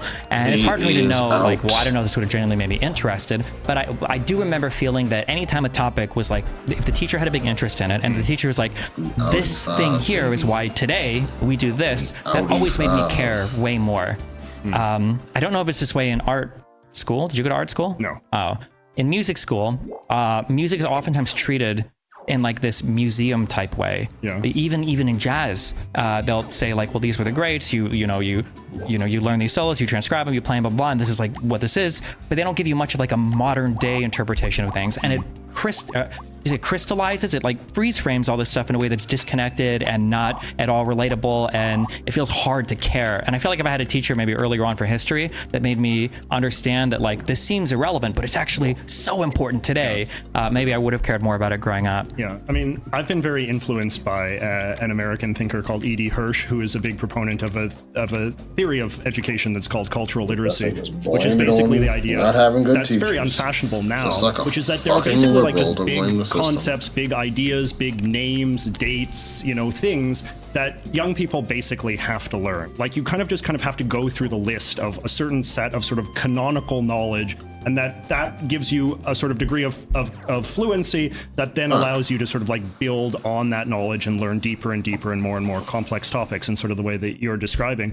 The problem, and I do think that like this is something that the right-wingers do have a point on, which is that some of the way that young people are taught these days has kind of gotten too kind of high concept, maybe even dare I say a little too postmodern, where it's all about like, just these kind of like very abstract theories of knowledge, abstract theories of learning, these kind of like larger kind of narratives about injustice and inequality and power relationships and this kind of stuff, and like trying to teach young people all of that stuff instead of just like, here's some names, here's some like inventions, here's some famous guys, here's some famous battles and wars and names of countries and monuments and things like that you just have to learn, right? And so again, like that's something that I'm trying to do a little bit, in part because I've realized that there are a lot of people, people younger than you, who feel that either because they didn't pay attention in school or they didn't have good teachers or whatever, they feel like a sense of insecurity. Like they are very aware that there's big gaps in their knowledge. And again, I think that's why, some people are not like you who learn to better themselves and fill the gaps of their knowledge the correct way. Some of them, they just try to fill it in with conspiracy theories and attitudes that sort of dismiss the relevance of things that they don't know. Yeah. I think that that's what, frankly, how some people on sort of the far left dismiss the relevance of things they don't know. It's like, well, why should I learn, these presidents? They were all just, racist white slave owners or whatever. There's nothing important about that. Like, yeah. And even in terms of like me being able to fill in the gaps of my knowledge, like even over the past 6 months, I've gone from like if there's a don't get triggered, but if there's a passage on Wikipedia, I'll be like, people are dismissing reasons to not know something based off of that. I would say that's stupid. But if they're basing it off of, I mean, sure, I'll just go off of what the guy in the videos, what JJMcCullough said. If people are dismissing shit because, well, I don't need to learn anything from George Washington because he's racist. I mean, like, I guess we can't learn anything about anything, like,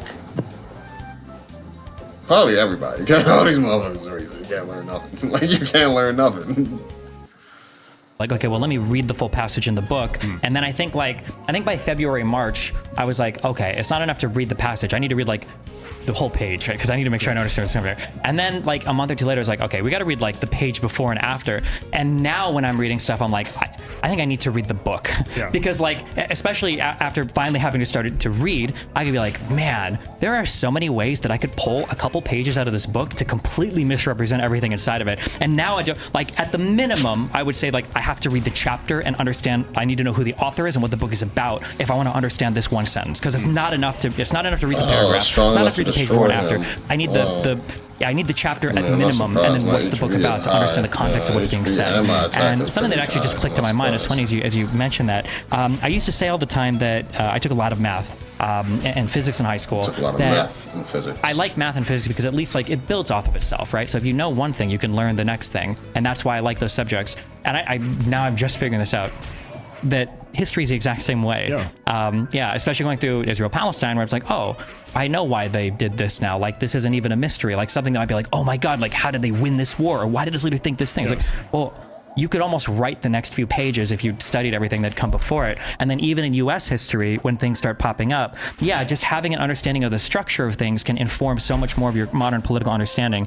Yesterday, I was a little critical of Stephen King made a tweet saying that abortion is now back in Arizona, and the same law that allows for abortion allows for the age of consent to be 10 years old. And because I have a little bit of an understanding of how law works, it's like, my guess is this was probably like a huge fucking bill or a huge thing, and this part has probably been updated. The abortion part probably wasn't because the Supreme Court ruled over it. And then we looked it up, and that's what it was. But then I went onto the Twitter, and a whole bunch of people were thinking like, oh, now you can have sex with 10-year-olds in Arizona because of the illiteracy of the tweeter and the illiteracy of the audience. So no, it's and when you gain this kind of literacy, it's useful. It just makes you, I think you can go through life, you can just appreciate things more, you can have more deep conversations with a greater variety of people. Like here in Miami, very diverse place, you meet people. I've had some conversations. I ask them where they're from, and they tell me, oh, I'm from this country or that country. I know enough about that country that I can say, oh, how are things going over there? And I've heard about this and that kind of thing. Or do you like this food? I know that this is popular food with your people and that kind of thing. When an American or a Canadian image can do that, people are very impressed. Well, they are, because again, like, you know, people's fluency is just very limited, right? I was, here's another example, like I was walking here, like I passed a place called, I think it was a hotel or maybe it was an apartment building, it was called the Lord Balfour, right? Okay. And so you think, like, why would a place in Miami be called the Lord Balfour? And you know, because you're fluent on this topic now, but it's just like, just little things like that. Like you can just enjoy things because you can make the connections and you can suddenly realize that we're living in this very complex, rich world in which we've inherited a great deal of culture from all sorts of different places. And it's not just a bunch of discrete things like history feels, it's all connected. Yeah, you can, and again, like you can find it everywhere. Like it's not just for political debates, like just walking down the street, you can find all sorts of cool things. So you can just, and I just think, isn't it nice that if we can live lives where we can enjoy even the small things, if we can even go to the supermarket and we can be delighted by, you know, chapstick or whatever, right? Like I think that's, in my own small way, I think that that's the life that I want to live. A life where I'm just happy and satisfied and can find pleasure to compensate for all of, like, there's enough legitimate hardships that we all go through in our individual lives, right? Everybody's life is full of heartbreak and suffering and all the rest of it. So like, why not try to have some aspects of your life that can just be sources of simple pleasures? So when you cover something and it's a politically charged issue, you get a lot of people to show up and disagree with you. Yeah. Do you never have the inclination or the urge to like fight back? I'm gonna do a video showing why this is so dumb, or do you just rolls off your back, you don't care, or what is the feeling, I guess? My instinct is to, like, it's funny, like I talk to people and they say you should debate more, you should make more kind of like harder edged videos, more combative videos. I don't feel like that's really what the world needs. Like I mean, with all due respect, because I think you made a very eloquent defense for the kind of content that you make and why you do what you do, but I just feel like there's just so much of that right now. And I feel like I want to solve perhaps a different problem or tackle what I perceive to be the problems of our society in a slightly different way. And it's like, yeah, there are issues that I feel very passionate about, and there are things that like I feel like I can argue maybe in the same confident way that you argue. Things that you so good at killing so many people at once. I don't know, like because I guess maybe I was sort of turned off by it a little bit when I was doing the talking head thing on television, when I would be arguing and debating with people. And I really did kind of get the sense that this was something that existed for my benefit, not the benefit of the audience. Mm-hmm. Or to the extent it existed for the benefit of the audience, it was that same sort of like shallow thing where it's like I represent a certain, you know, I'm a cipher of a certain team and people want me to win. I'm owning this guy so that you can watch it and you can go own other people. Yeah. And so like that was just unsatisfying. But no, I mean, like I've made a few videos that have strong argumentative topics, but overall it's, and I just feel like I'm even my information consumption habits are changing now that I'm starting to think a little bit less politically all of the time. Like I was gonna ask, like, why politics in terms of like the content that you do? Why not just exclusively do like media or art or culture review or something? I think that's the direction I'm drifting in, right? Like I come from a political background, right? Like you know, when I was a teenager, like that was what I wanted to be, I wanted to be an opinion journalist. Like I wanted to be a political commentator. Like that to me was the ideal. And then, you know, luckily in the long lives that we lead, we can reinvent ourselves every so often. And I feel like I kind of maxed out on the political commentary and I found that it wasn't satisfying and it didn't feel useful.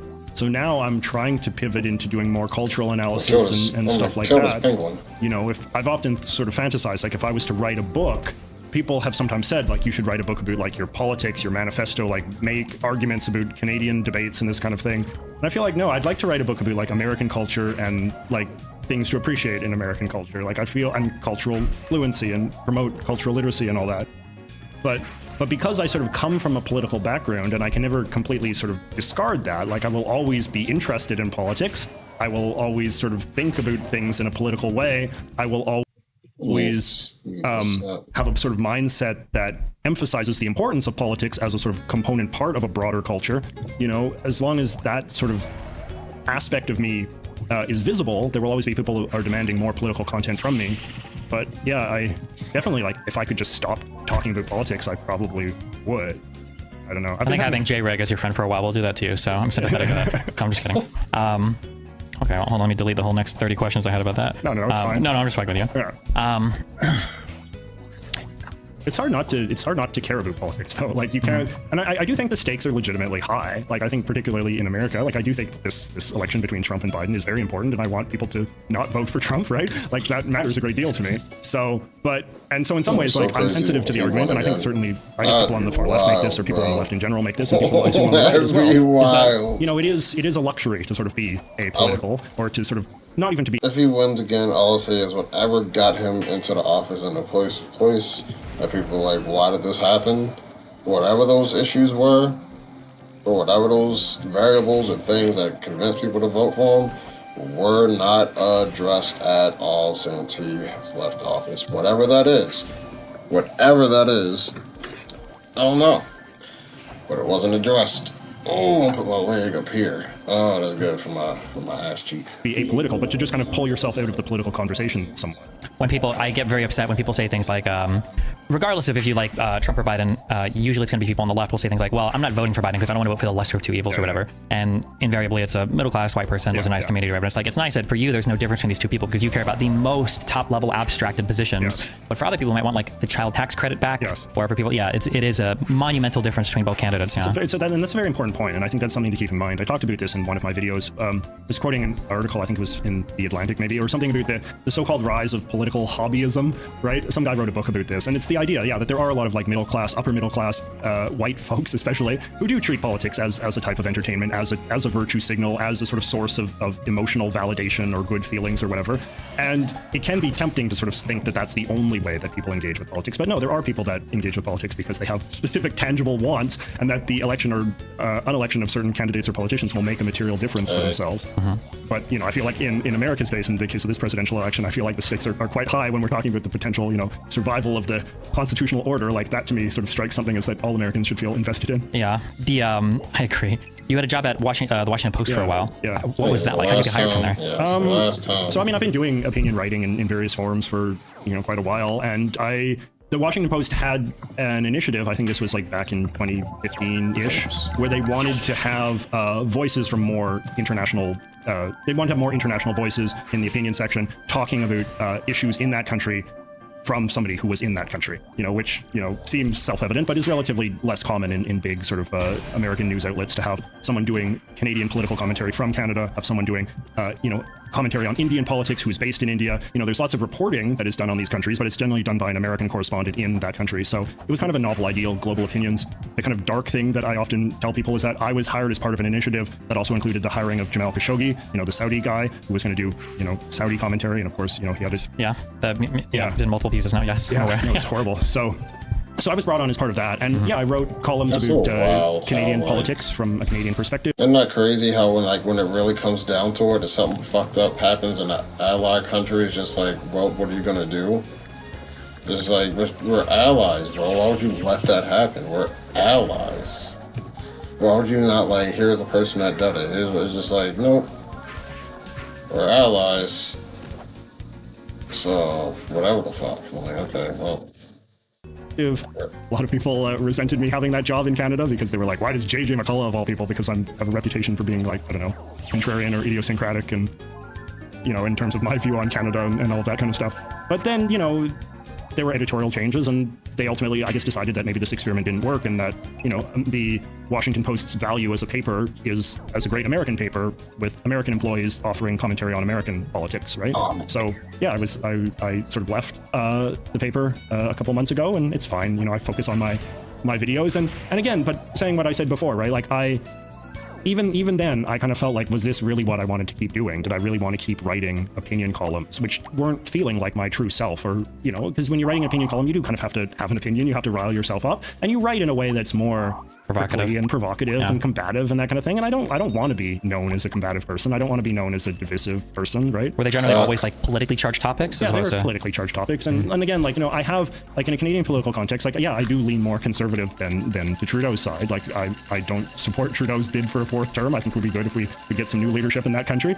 And, but, like, I'm not nuts about it. Like, there are right-wing kind of like cranks in Canada the same way there are everywhere else. And it's like, I didn't really want to be part of that political tribe, right? But you see that when you try to write, even in a sort of mild way, it comes off as being more combative, just because, the form dictates the substance to some degree. And as well, like, you also see, like, if I write any article that involves Trudeau, if we can work Trudeau into the headline, you know, to get more clicks, and, you know, that will impress my editors more and this sort of thing, right? So the incentive structures were not great. But, you know, at the same time, saying this out loud, I also realized that, you know, then if you're complaining that there's too much kind of crappy political commentary, like, whose fault is that?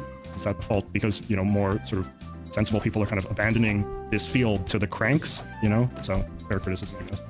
Yeah, actually, I was going to ask you that earlier, that if you feel like you've got a good mind for it, and if you feel like you're leading people to higher levels of political fluency and to be a little bit more positive on things, is it not depriving the arena of something worthwhile for you to be like, fuck this, I'm going to leave? Because if enough people that are of your mindset do that, then you've ceded the territory to all of the crazy people. I guess something that I've been trying to do on my YouTube channel is I try to do just objective summaries of political topics sometimes, not like rants or you know, sort of diatribes. But so, like, for example, I do every so often I make a video that's just kind of like summing up the political climate in Canada as it exists in that current moment. And you know, I say like, well, you know, Trudeau is doing this, and then the Conservatives say that this is bad, and you know, I acknowledge the controversies. And I think that when you come from a more kind of like opinionated background, as I do, I think in some ways you can actually, if you allow yourself, you can be better at being objective because you're more aware of like where the fault lines are and what kind of like lines or language trigger people, and how the two sides genuinely perceive each other, right? Absolutely, yeah. So depending on who I'm talking to, there are certain words where I know that like I can get you to agree with everything I'm saying about like this guy exhibits these really bad character qualities. We all agree they're bad. But if I accidentally say the phrase toxic masculinity, I've completely turned you off from anything I'm going to talk about. Yeah. No, exactly right. So in that sense, like having that degree of this person said one word. Yeah. The whole discourse is over. That have a more sort of partisan history or more ideological history are better at. Like I do think that like a lot of like left-wing people or right-wing people, they can probably fake the other side better than they would want to admit. Just because they've spent so much time consuming that which they hate, they probably have gained a pretty high degree of fluency in how the other side works and operates. Even if Hopefully, I would hope that's the case. I don't think I agree with you. No, you don't? Because I feel like people are, I feel like what they consume are caricatures of the other side. That's probably true. Yeah. I used to think that was just like the people on the ground, but I'm not as sure for the people at the top anymore. It's hard to say. It's true. I mean, I think that like someone like Ben Shapiro, I think he could probably, if he allowed himself to, right? Like if someone like Ben Shapiro allowed himself to like write a kind of Turing test style, like op-ed from a progressive perspective, not if he was doing it as a parody, not if he was doing it to like, you know, show his right-wing base what left-wingers really want. Like if he was just doing it as an intellectual exercise, I think he probably could. I think so, but you're not to dick ride anybody, but I think Ben Shapiro is probably one of the best or most intelligent right-wing, as much as I might disagree with him. Like could Candace Owens do that? I don't think so. Absolutely not. I would love to see Candace Owens, Matt Walsh, Michael Knowles, like, can you just write out why you think somebody left might support like DEI? And they would be a comical caricature of trying to figure out. Although to some extent, like, I mean, as much as I like to say I communicate with different people, I can fall into the same trap sometimes. Peter Boghossian and I don't know if you can tell, but I used to be ultra sunburned, like yesterday and the day before.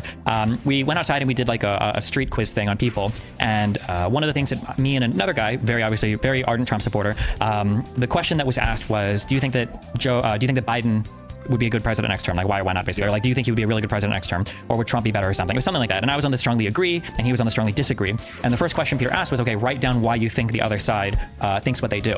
And we both take a second, we do it. And the other guy wrote down, because you think Biden has like a lot of good policies or passed a lot of good legislation over. And I was like, yeah, that is mine. And I got 3 guesses. And my first was like, because you think that Trump would do, I think it was like a really good job at the border. And he was like, no. And I was like, because you think Trump is defending like Americans at home when it comes to like policies or taxes. And he's like, no. And I was like, and that's one other thing, and I was just completely wrong. And the guy showed me his board, and it was because he thinks Biden is senile. And I'm like, fuck me. Like, I'm living on like a policy where like trying to guess like, well, what bill was it? What executive order was it? And and this guy's like, no, Biden is senile. I'm like, oh, okay, yeah, fuck. Yeah, Jesus. The policy is really fallen by the wayside, you know? It's like, I think about that, even, like, I feel like now, actually, hopefully this doesn't date the podcast too much when I say it, but it's like, you know, like, now there's this whole conversation about, like, the abortion thing, right? And, like, Trump gave that speech the other day where he's sort of trying to, like, moderate his position on that and this kind of thing. And I've heard some, like, very serious people saying, well, you know, like, Mike Pence denounced this, and, like, is this going to, like, risk his support with the evangelicals and this kind of thing? Because there used to be this idea that, like, abortion was, like, the one policy thing that you couldn't deviate from. Like, you had to be 100% pro-life to be a Republican in good standing. But even now I'm starting to wonder, like, if Trump could, in theory, come out tomorrow and say, like, pro-choice, like, that's where it's at. And would he lose any support? I don't know. Maybe not. Like, I think that the policies have become so irrelevant in this culture of hyperpolarization, and particularly on the Republican side, like, just the deep personal fidelity to Trump above everything else. Yeah. Yeah, people think these Overton windows are these like set things and it's like where you exist in, when in reality they're not only are they incredibly fluid, but more importantly, they're unknown. Nobody really knows where they are, so a politician could discover that there's actually way more room here than we previously thought, which I think Trump did accidentally. I don't give him credit for anything. I think accidentally discovered or ended up in an area it's like, oh, I can shit on prisoners of war, and I don't have to support American foreign policy and all this shit or whatever. And I'll be like, yeah, we actually go for this. And it's not like the Overton window is necessarily moving, although in a way you phrase it, yeah, that is kind of happening, but it's just that there are a lot of positions that people could stick out that we don't even know the American public has an appetite for yet, because things can change on the ground very, very, very quickly depending on the conditions that exist in the country. For going through Israeli-Palestinian history, one of the mistakes I made like 3 or 4 months ago, I was like, well, look at the polling. This is what these people want. But then historically, when huge peace deals are signed or like huge conflicts happen or whatever, opinion on the ground can shift incredibly quickly, such that if I would have said like, oh, well, on June 1st, 1967, this is what everybody thought before the Six-Day War or whatever, and I said, there's no way that this would happen. There's no way that these two countries would have grown peace. There's no way. And then you go 10 days later, it's like, damn, everybody's opinion has changed dramatically based on what's happened. That, yeah, there's always a lot of movement, or more movement, I think, than people realize sometimes. Yeah. I guess it depends, though. The one thing that I would sort of say to qualify that is, like, it depends, again, like, whether or not the policy positions matter at all, or whether or not, like, because, like, there was this conventional understanding with Trump, which was sort of like what you said, which is that, like, Trump has kind of, like, upended the Republican consensus on certain issues, and that he's revealed a sort of, like, suppressed desire on the part of Republican voters for, an alternative policy position. And, I think that was a good theory of the case, but I also, like, just wonder to the degree that it's just Trump. Like, it's just personal loyalty to him. He tells it like it is. Like, there's a deep sort of personal affinity for Trump and a deep trust. Yeah, but why do people have that he tells it how it is? Because other people do things like how Hillary says, I'll have public positions and private positions. Or you'll not tell people, like, let's say somebody in Congress hates a person, but I can't say that because it doesn't like, people don't like fakeness. They'd rather have someone who is fake but is perceived to be a truth teller than people who are truth tellers perceived to be fakers. Like, all you have to do is just stop the theater shit. That's all you have to do. And you will destroy the populism that you say you hate so much. But no, you can't do that because it's like there's so much fucking etiquette and like, don't eat with your elbows on the table in politics. It's so exhausting. Like, Jesus fucking Christ. Cry me a river. This person yelled while they were on stage. This person cussed at another congressman. Can you give me a real fucking problem to complain about other than this shit, like dumb ass shit like that? Decorum? I don't give a fuck about that. And if you do you give a fuck about that more than policy, more than people being real about their positions? If you do, you deserve to have shitty politicians. You deserve to have your country fall apart. In Trump, where it's just like what Trump is saying is determined to be the right position. Not that Trump is like brave and has embraced like clever new policy positions that are helping the Republican Party grow. It's just that like Trump is Trump and Trump is helping the Republican Party grow, and that there is no policy position in one direction or another that he could take that would either expand or limit his appeal because it's just a man. It's like, does God command things that are good, or are they good because God commands them? Yes, precisely. Yeah. Absolutely. Yeah, there's my guess after Trump is there's probably a lot of things that just kind of run concurrently with each other, and we assume the causality on one when in reality it's just correlated with another thing that's highly causal. Yeah. So it might be the case that for a long time people have had these political dispositions, and we've thought the policy positions were what mattered. Yes. But in reality, yeah, they're just proxies for some other thing. And if you change the position, as long as that other thing is unchanged, nobody actually cares. This is exactly something that I feel like I am trying to reckon with a lot as somebody that has traditionally identified as conservative. And I think this is actually the case with like a lot of sort of never Trump conservative types. Do you consume the Bulwark at all? I don't. I'm familiar with never Trump Republicans, yeah, but the Bulwark is like their main publication. It's really good. Okay. You might like some of their content. Are they the ones that started the the Lincoln Project? They're like, I think, like sort of loosely associated with it. Their big thing was I forget what it's called now. I think it's like called Former Republicans Against Trump. Okay. And they make ads that are quite persuasive, I think, because they interview people that have voted for Trump in the past and talk about why they don't like him or were Republicans and don't like him and all that. But one of their big positions that they sort of engage with a lot is the question of whether or not conservatism and like this big robust conservative movement of William F. Buckley and Goldwater and Ronald Reagan and this whole sort of canon that appeals to a certain crowd of like intellectuals and pundits, the National Review types and all that, where I used to work. The question is sort of like whether or not that stuff, these policy and philosophic positions, were ever what made conservatism attractive, right? Or whatever made the Republican Party attractive. Or whether or not there just is a kind of like somewhat reactionary faction of American politics or American society that just wants to vote for the party that's like the party that's against the left broadly understood, or the progressive side broadly understood. And they don't really have a clear sense of what they want from Washington or what they want from the Republican Party. They just kind of like want a strong party that will crush the bad element of American society. And yeah, and how do you even? I feel like measuring that would be so hard because you can't take anybody at their word because people don't genuinely know, right? But I think that in that sense, sort of like, and what the sort of some of these bulwark people would say is that Trump was kind of the test. Like, if you put somebody who's just like as unappealing and sort of dopey as Trump up on the ballot, but if his only political skill is like rhetoric against the other side, like, is that enough for the Republican base? Is that enough for the Republican electorate? And it seems like it was, which then makes you second guess, like, well, why did we have all these eggheads and all these people like making their series? Like, why did we have Paul Ryan? Like, why did the Republican culture produce Paul Ryan when it could have just produced Donald Trump, and maybe that would have got, beat Obama in, But then it's also hard to tell that, like, because the thing could have happened for one reason, and then as time goes on, it morphs into something else, but you don't even realize it. Like, maybe at one point in time, these values were incredibly important, but these values attract a certain type of people, but then these type of people don't actually care about the values, but they kind of remain just because. And then at some point, if something changes, everybody's like, well, hold on. I don't know if they actually do this experiment, but have you heard of the one with like 5 monkeys in a room and there's like an electric shock if there's a banana at the top of a ladder? No. The idea is there's some similar-ish experiments you can run that seem to work, but 5 monkeys in a room,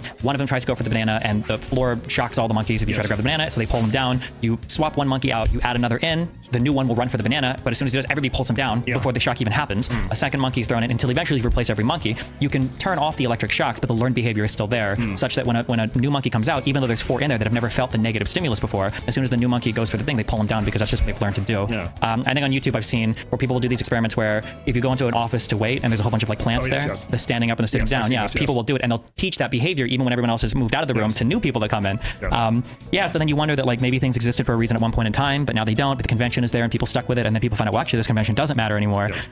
So then the question is like, well, now you're in a totally new battlefield where who knows what's okay or what's not okay. And we've been saying this in American politics since Trump won the first election. What's the field going to look like going forward? Has everything changed irrevocably? But I mean, it seems like it hasn't, because we haven't produced a whole bunch of Trump-like candidates. We got Vivek, who sort of was. I think we have. I think you that think so? I think that when you look at the sort of people, and again, my buddies at the Bulwark, this is how asking for like a good source. I feel like a lot of my political awareness is now coming from this one site, but they do a really good job of documenting just how many MAGA freaks are getting elected all over the place. Like the sort of people that are winning nominations to be, senator, governor, state legislator, state senate, county Marjorie commissioner. Taylor Greene and stuff. Yeah, it's not just Marjorie Taylor Greene. Like, you can go down the list, and what you will often find is that if the choice in a Republican primary at any level is between like a complete MAGA space lasers wacko and then like some, guy who's been a loyal servant of the Republican Party and worked his way through the state legislature, and then I was state attorney general, and if they're both like running in a primary for governor, like the Republican base will vote for the crackpot before they'll vote for the sort of the standard Republican. I guess the question is are these like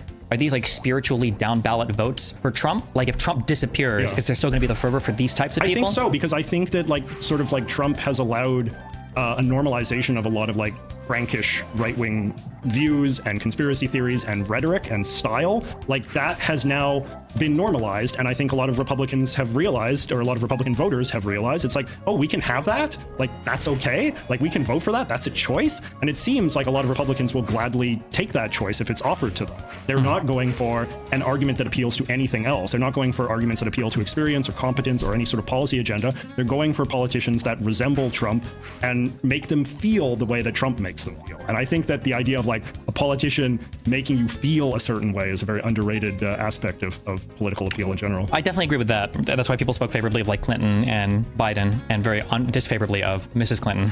Yes. Although I am curious, I'm not fully sold on that. I guess we'll see when Trump is gone forever from politics, whether he wins or loses the next election cycle. But like, what would the alternative be though? Like, who would be elected if not mini Trumps? I feel like the cycle of populism is somebody promises you the world, and they have really enticing rhetoric. And actually, I am kind of mad right now, and this guy channels that anger. But then once they get into office, they kind of have this. It's like entering adulthood period that everybody has. The crypto guys did it when they discovered, well, maybe central banking exists for a reason. Or computer engineers did it when they were like, oh, maybe all these traditional engineering practices should apply to coding as well. Everybody has this moment where like, okay, all of the institutions and all of the things that existed before were here for good reason. Trump came into office and he was still funny. He still had good tweets. And he still was like, entertaining to watch on camera. But man, he was a horrendously ineffective leader. Yeah. And I feel like populism runs its course when you've had your guy come in and he's like, okay, well, actually, I don't know how anything works. I can't get anything done. And my good words will only carry it so far until people are like, okay, well, we're kind of done with this. And then you move on to the next thing, which is usually back to kind of the status quo. But I could be totally wrong on that. I hope I'm not, because the Conservative Party in the U.S. is insane right now. Well, I mean, I guess, what makes it really nefarious is that they do not have a mindset that can acknowledge the reality of their own defeat, right? Like that was in some ways the most sinister thing that Trump did, was that in a normal, healthy democracy, when you lose, there has to be some degree of reckoning. You know, there was the famous Republican autopsy when Mitt Romney lost, right? But like Trump has created this sort of world in which the Republicans never lose, right? There's only conspiracies that prevent them. And that somehow the true American majority is always craving Republican rule, right? So that's that mindset, that attitude. You know, Carrie Lake has this attitude in Arizona as well. You know, still refuses to concede that she lost that gubernatorial election, right? Mm-hmm. And when that becomes normalized, then you have like basically prevented, like you've inoculated yourself against the possibility that there can ever be a moment to catch your breath and reckon and reflect on what's gone wrong. Because they've already talked about how the next election is going to be rigged. Yes. Like this conversation, they've already prepared that. It's funny because you mentioned with YouTube. Yeah, but now we're at a point.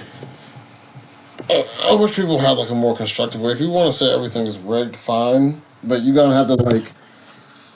It can't be rigged up until the point that like what you want to happen happens. You know what I'm saying? Oh, you can't just be like, well, every time we lose it's a conspiracy, and every time we win we just happen to beat the conspiracy. It's just like, bro, how are you different from a sore loser at that point? Like how are you actually different? YouTubers or with debates that it kind of sucks that there's no central authority to say he won that debate, and we've judged that effectively. It feels like we've lost that ability to even have those discussions about our factual reality anymore. Oh, absolutely. That I think a super majority, I think it was like 70% of Republicans still believe the last election was stolen. And it's like, we can disagree on some things, is climate change real or not, sure, but when we're disagreeing on fundamental, essential aspects of our democracy, that's really scary. Because from that foundation, if you disagree on facts enough, you can justify a whole bunch of really crazy stuff, like Jan 6 or Jan 6 or worse or whatever, depending on, which is scary, What are, tell me on some unique Canadian cultural things. I feel like we're going to have another 2008, but instead of economically, it's probably just going to be media-wise and information-wise. It's going to be like, there's so many people making so much money. Well, I guess it is in a sense economic. There's so many people making money off of divisive content or divisive content or sensationalist content that like, it seems like the only way to get yourself in there or to like make money in the media world is to do some type of extreme shit. Whether you're saying why your ideas are utopian, why the other side's ideas are going to bring about the destruction of the world and your life, like everything is on 100, and it's just like, if every new person that comes out is on 100 and no one's going to watch anyone that's on 90 and not on 100, then it's kind of like, I'll just wait for the shit to hit the fan and the Civil War to start, because seriously, there's so many people contributing to it, because in the moment, that's, well, I just had these ideas. I just said the other team, the other side were like evil and they wanted to see the end of the country. That doesn't mean you should go to war with them. It's just like, how does it not? Like, what?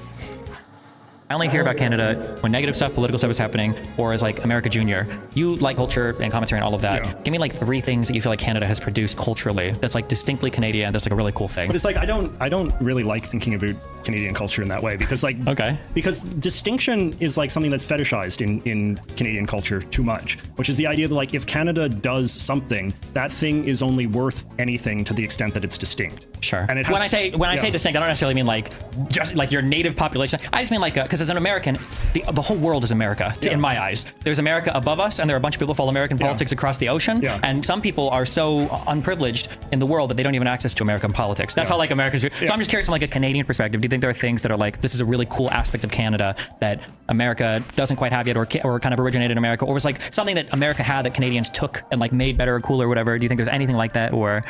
I can name a thing. Do you ever remember, you know, Adult Swim? Yeah.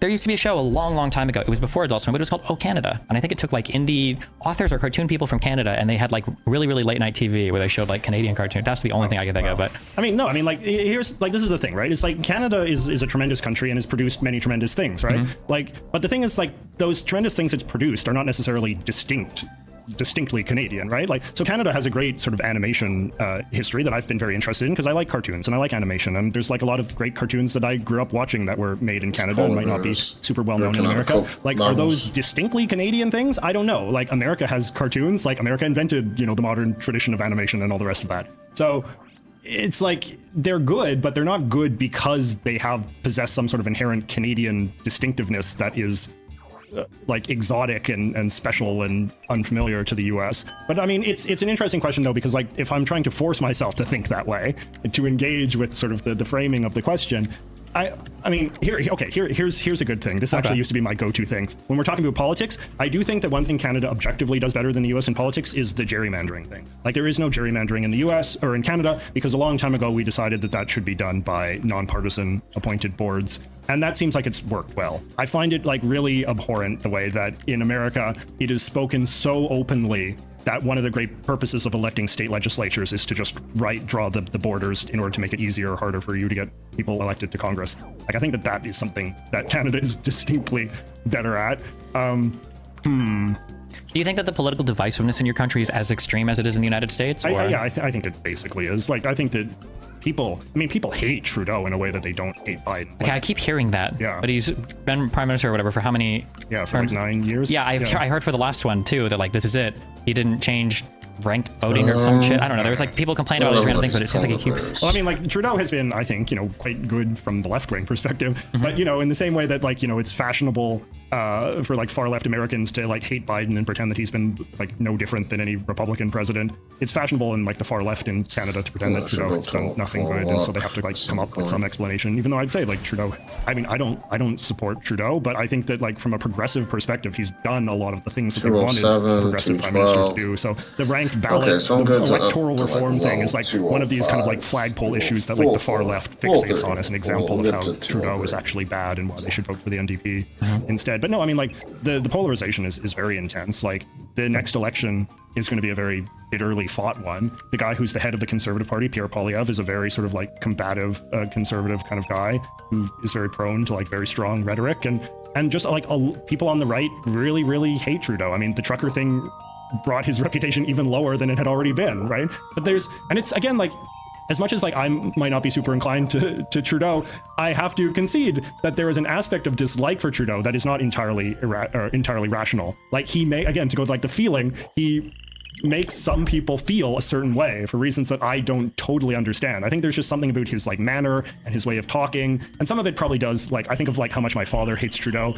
and it's in part because like Trudeau is like the son of the former prime minister. Like he has no real obvious credentials to have risen as high and fast in Canadian politics as he has. I do think that Trudeau is kind of a dopey guy. Like he's pretty simple. Like he's not like he's not as smart. Is he really? I think he is. That's so interesting. I get the exact, at least as an American. Yeah. You know who Pete Buttigieg is? Yeah. No, he's nothing like that's Buttigieg. What I get the impression of for Trudeau. Buttigieg is a very bright guy. I think Buttigieg could be a good president someday. Trudeau is a very simple-minded man. Is he kind of like our Bush, would you say? I think, yeah, that analogy is probably much stronger. Yeah. I think that like Trudeau is a guy that like knows how to say the kind of things that are expected of the head of the Liberal Party of Canada to say. I think, and again, like this goes to a very distinctive, this is an aspect of Canadian political culture that is pretty distinct from what it exists in America, because like there is like a nationalistic aspect to Canadian politics that is very important, and particularly on the left, because like the left is much more nationalistic in Canada relative to the right, which is kind of the inverse of American politics, right? And so Trudeau is like a product of a kind of like nationalistic, patriotic, progressive, dynastic upbringing in which he sort of has learned certain shibboleths of like the patriotic Canadian left, and he repeats those but doesn't think very deeply about them. And like when he gives speeches that are supposed to be like a substantial engagement with a thought or an idea, like you realize how shallow they are. Like his understanding of like what the other side thinks, even in its most charitable, is often like very shockingly like shallow. Okay. Like, I just remember the thing on TV where Trudeau did the thing where he explained how... I know what you're going to say. I actually wrote a whole article that went viral because I was dunking on how fake it was. Because he gave this speech where it seemed like off the top of his head he was like speaking about quantum computing, right? And everybody was so wowed. But that was a completely like fixed thing, right? Yeah, so, I understand that. Yeah. But I would imagine like in the United States, a person on the right would never do that. The American way would be like, I don't know any of this stuff works, but supposedly it's fast. So we like that would be like the conservative approach to it, and the left would want that guy to give like the intellectualized version of. But okay, but you're saying that's generally show, and Trudeau in Canadian politics doesn't come off as like an intellectual. He comes off as more of an everyman. So. I don't even think like people on the left, even like his supporters, would say that he's great because he's a great intellectual. I think people would say that he has great sense of empathy, like he's a good communicator, like you believe that he sort of sincerely feels for, you know, the downtrodden and minorities and stuff like that, and that kind of sense of empathy has always provided a lot of, or sort of motivated a lot of his political base and his political followers. Like he seems like he's like a sympathetic, emotional guy in a way that I think the Canadian political class is not very often produced. He's much more, that was actually the big criticism of his father, Pierre Elliott Trudeau, who was this very cold, very sort of calculating, very combative person, whereas Trudeau is, you know, a guy that he gave this, Trudeau sort of burst onto the scene actually at his father's funeral, where he gave a very emotional eulogy. "Goodbye, Papa." That was the famous line that was then on all the newspaper headlines the next day. And I think that made people sort of fall in love with him. And then, of course, you know, he's an attractive, good-looking guy, and, you know, he carries himself in a kind of like dapper sort of modern way. So he feels like a 21st century man at a time when, again, like Canadian political culture doesn't. What does that tell you? Wow, this person, all someone had to do to win a large group of people over was come off as authentic and like a real down-to-earth person. What does that tell you about how people feel about politicians in general? Why is the impression that everyone has that none of these people are like genuine or authentic? Like where does that? It can't just all be media and propaganda. That can't all just be that. Like it's all of that is because of that. For decades and decades, people have been saying this. And it's like, I don't know, bro. And to produce a lot of dynamic, youthful people. Do you think you guys have a problem talking about certain issues that are challenging because of crazy polarized views on the left and right? The two I'm thinking of are anything having to do with your indigenous population and then things relating to immigration? Or do you think you guys have better conversations about that in Canada than we do in the US? No, I don't think we have better conversations. And I would also put abortion in that category as well. Is that a hotly debated Canadian topic? No, it's not. And I think that, again, like this is part of the problem, right? So it's like... Oh, you think it should be a hotly debated? Actually, my thinking on this has actually changed a little bit, I must sort of say. In part because and this has like been part of my own evolution as somebody who's like been more historically conservative, is I do think that sometimes you kind of feel like these issues should be debated more, and then you see what that debate looks like, and it becomes actually quite off-putting and unattractive, and you realize that it doesn't even work politically, let alone on a sort of policy level. And I kind of feel that way, I think, about abortion, because one of the ways that Canadian politics is different is that Canadian politics is just so much more hierarchical, right? So you have the heads of the party bosses, and they exercise enormous message control and party discipline. I talked about this in like a recent video, but it's like the most rebellious member of the Canadian Parliament still votes with the party leader like 97% of the time. Like it's not like in America where you have all of these individual members of Congress and senators who can vote however they want and beak off to the press however. I mean, it's obviously becoming more. I was gonna say there are people who would get, God, I wish I could remember the name off the top of my head. There are people who will get accused of like not being with the party or that they buck like Trump or whatever, but their voting record will be like 92% of the time with him in office or whatever, and it's like this crazy. But it's like in American culture you do sort of like there are people like like, you know, like John McCain, right? It's like, I'm a maverick, like the party bosses won't tell me what to do, or like AOC, or even like somebody like Marjorie Taylor Greene, you know, who's constantly threatening, you know, Speaker Johnson that it's like, you know, you're hanging by a thread and this kind of stuff. Like that sort of independence is just not at all present in Canadian politics, in part because the parties are so hierarchical and the party boss can actually kick people out of the party and discipline people. And, you know, everybody wants to be a cabinet minister and that creates an incentive to suck up and this kind of thing. So, but the point is that because the parties are so hierarchical, it's very easy for the party bosses to just declare certain debates closed and that they impose very strong message discipline on the politicians below them. And that so some topics are just never debated regardless of how much public desire there is for those topics to be debated. And so when people talk about like, oh, the Canadian consensus on this, that, or the other thing, it very rarely is a consensus that exists in broad Canadian culture. It's a consensus that exists on the part of the Canadian political class. Abortion was an example of that. Like abortion was just not ever debated in Canadian politics for decades, not because there was no desire on the part of right-wing people to debate it, but because the party leadership at the highest level decided that this was like a net vote loser, so that there was nothing to be gained by having a vigorous debate about abortion in Canadian conservative politics. And I think immigration is the same thing. Like, you know, not to say that there was nobody that had misgivings about Canada's very generous immigration system, but I think particularly on the side of the Conservative Party, there was a sense that like if we debate this issue too much, you know, the party comes off as racist or divisive or off-putting in some way, and that will offend the kind of like, you know, middle-class voters we need in the middle to win and this kind of stuff. So I think the Indigenous issue is similar. Like there's a lot of pushback within sort of like American or sort of Canadian like conservative culture regarding some of the reconciliation sort of initiatives that we've been embarking upon under Trudeau. But the Conservative Party has viewed that this is not an issue that's kind of like worth litigating in the political sphere. So it's not. Do you think that rigidity or that ideological conformity, or at least the voting conformity in the party, do you think that might be a byproduct of a multi-party system? That in the United States, maybe there's a lot of debate in the US where people are like, oh, two-party system sucks. And it's like, well, a lot of problems with coalition governments. I'm curious, do you think that is a two-parter? One is the specific one. In the United States, you kind of have to allow for some freedom because nobody's going to go to a third party because it's unviable completely here. Whereas it feels like in Canada, well, if you're going to break from the party too much, why not just go join the third party or something? Do you think that rigidity is a byproduct of the multi-party system? Do you think multi-party systems in general are better than two-party systems? Like, you have strong opinions on that? Or? I do have strong opinions on this. This is actually something I think about a lot because I spend a lot of time sort of thinking, compare and contrast the US system versus the Canadian system, something I'm very interested in. I think it matters less the number of parties than just how the parties are structured. Right? So American political parties are really like no other party anywhere else in the world. Like and that's why when people are like, oh, we've only got two parties, like it's just such a disingenuous argument because American political parties Wait, for Americans or Canadians? It's for Americans. Yeah, okay, yeah. Because it's like an American political party is not like a party in Canada. Like in Canada, if I want to join the Conservative Party or the Liberal Party or whatever, I have to like pay a fee. I have to like renew my membership in the party every year. I get my party card. If the party leader doesn't like me, if I say something really out there, then I can get booted out of the party. Yeah, and it's kind of like, yeah, okay, but isn't it similar to like there are certain restrictions and regulations across the DNC and the RNC, and there might be some favoritism based on who's been in there the longest or who's done more for the part. Like it's not the same, but there is like this level of we won't kick you out, but we won't work with you. Like that's still there, but maybe it's not as strong in Canada, but it's definitely still fucking there.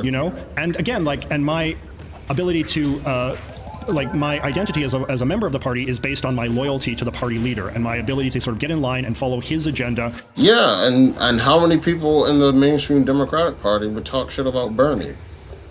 It's like, at least just say his policies are bad. Why you got how no one likes him? It's just like, who gives a fuck? What are the policies and are they good for? I don't get. You're telling me you wouldn't vote with a person? Like, let's say the last vote you needed was someone you didn't like. Are you going to be like, oh, fuck it, I guess we're not passing it because I don't like this guy? Fuck you. You better, now you better be an adult. You better grow the fuck up. The fuck kind of dumb shit is that? As he runs to be prime minister. Whereas in America, like a party identity is just something that you self-identify as. So you can wake up tomorrow and be like, I self-identify as a Republican, and then I self-identify as a Democrat, and then you register as this, and then just the mere act of self-identifying is what gives you a right to vote in party primaries, right? So you can... Do you have the same, like in the United States, I don't know how much you follow the fights in Congress, but we have brutal in-party fighting, such that our majority party, they should never happen, can't have a Speaker of the House for some number of weeks. Does stuff like that, political party infighting, happen in Canada? No, not at all. And if there's even the smallest hint of division in a party, it's this huge scandalous thing, right? Mm-hmm. It's big news for there to be any division. That breeds conformity. And how do you know when you should break away from an idea and an idea is bad? Because everyone's going to be afraid to speak up then, right? Like, if I know that I'm going to miss out on a whole bunch of political opportunities for speaking out or going against the party, I'm incentivized to do whatever they say or to go along with the group. I'm incentivized that peer pressure is good despite what I believe is right. That sounds terrible.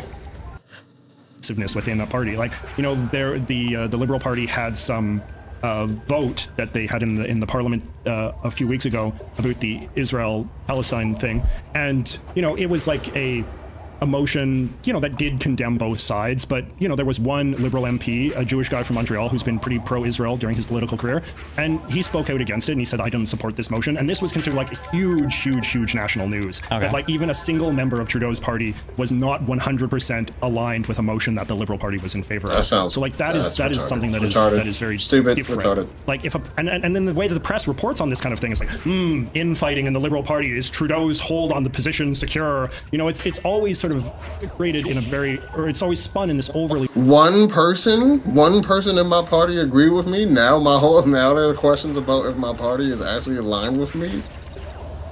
That sounds like a byproduct of making sure no one can speak out against something they disagree with. It sounds like Like, who thinks like that? Melodramatic way, which is probably not healthy for democracy. Yeah, it doesn't sound like it. I think it's important that we allow the idea that parties can have division within them, that people can debate, but they can still be loyal and firm in their party identification, right? Like the second you deviate from Trudeau or Poilievre or whoever, it should not be interpreted as a sign that your loyalties to the party or your ideological identity is somehow fragile. Whereas I think the American system is much more healthy, particularly in regards to party primaries, like allowing folks that self-identify as supporters of the party to just hash out who they want their candidates to be, and then those candidates reflect a diverse, in theory, they reflect a diverse constellation of perspectives of what it means to be a Democrat or a Republican. A California Democrat might be different than a Democrat from Mississippi, right? But they all get together in Congress and they have to sort of, like every vote in some ways in America is like a coalition vote. You have to, in theory, cobble together a working majority. Actually, Johnson is doing this right now because he's begrudgingly having to pass some of these resolutions with the support of Democrats just because he has this like crazy far right faction that won't vote for anything, right? Yeah. And this is the thing with like the Ukraine aid and all this kind of stuff. Like he has to, as I think all good speakers of the House have to do, they have to cobble together a workable majority, which often entails sort of winning over some people on the other side. Whereas in Canada, it's just not that way at all. It's just the party bosses. And so, in Canada right now, Trudeau is in charge because he has the support of the NDP. But when we say that, he doesn't have the support of the NDP itself, he has the support of the NDP leader. Like, it's an agreement between two men, and the understanding is that the parties are just kind of in line with whatever their boss tells them to do. So it's much less democratic. Like, that's the big takeaway, is that Canadian politics is much, much more hierarchical. Yeah, I feel like it's very frustrating because people in the United States sometimes will blame a whole bunch of our problems on two-party system.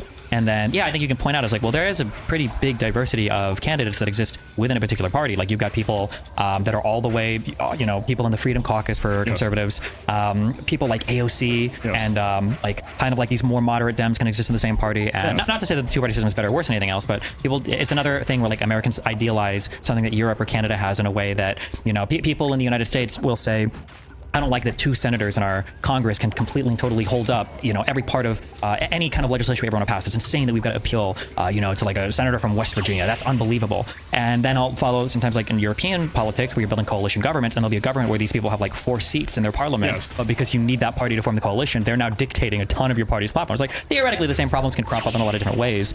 And I think that, do you want to say something about that? Yeah. Well, I think as well, like, in a lot of these parliamentary governments, like the prime minister, the head of the executive branch is often like the head of a party that won like 4% of the vote, and that job is not something that the voters even have direct control over. It's like something that like these party bosses negotiate. A lot of the recent Italian prime ministers have just been like randos who have just been brought in to politics completely from the outside because like the political sort of elites are having a conversation like who would we support as prime minister, and and I feel like that's not a healthy way to run a democracy. I think it's very important that voters have some degree of direct control over the person that's making the most sort of senior executive decisions in the government.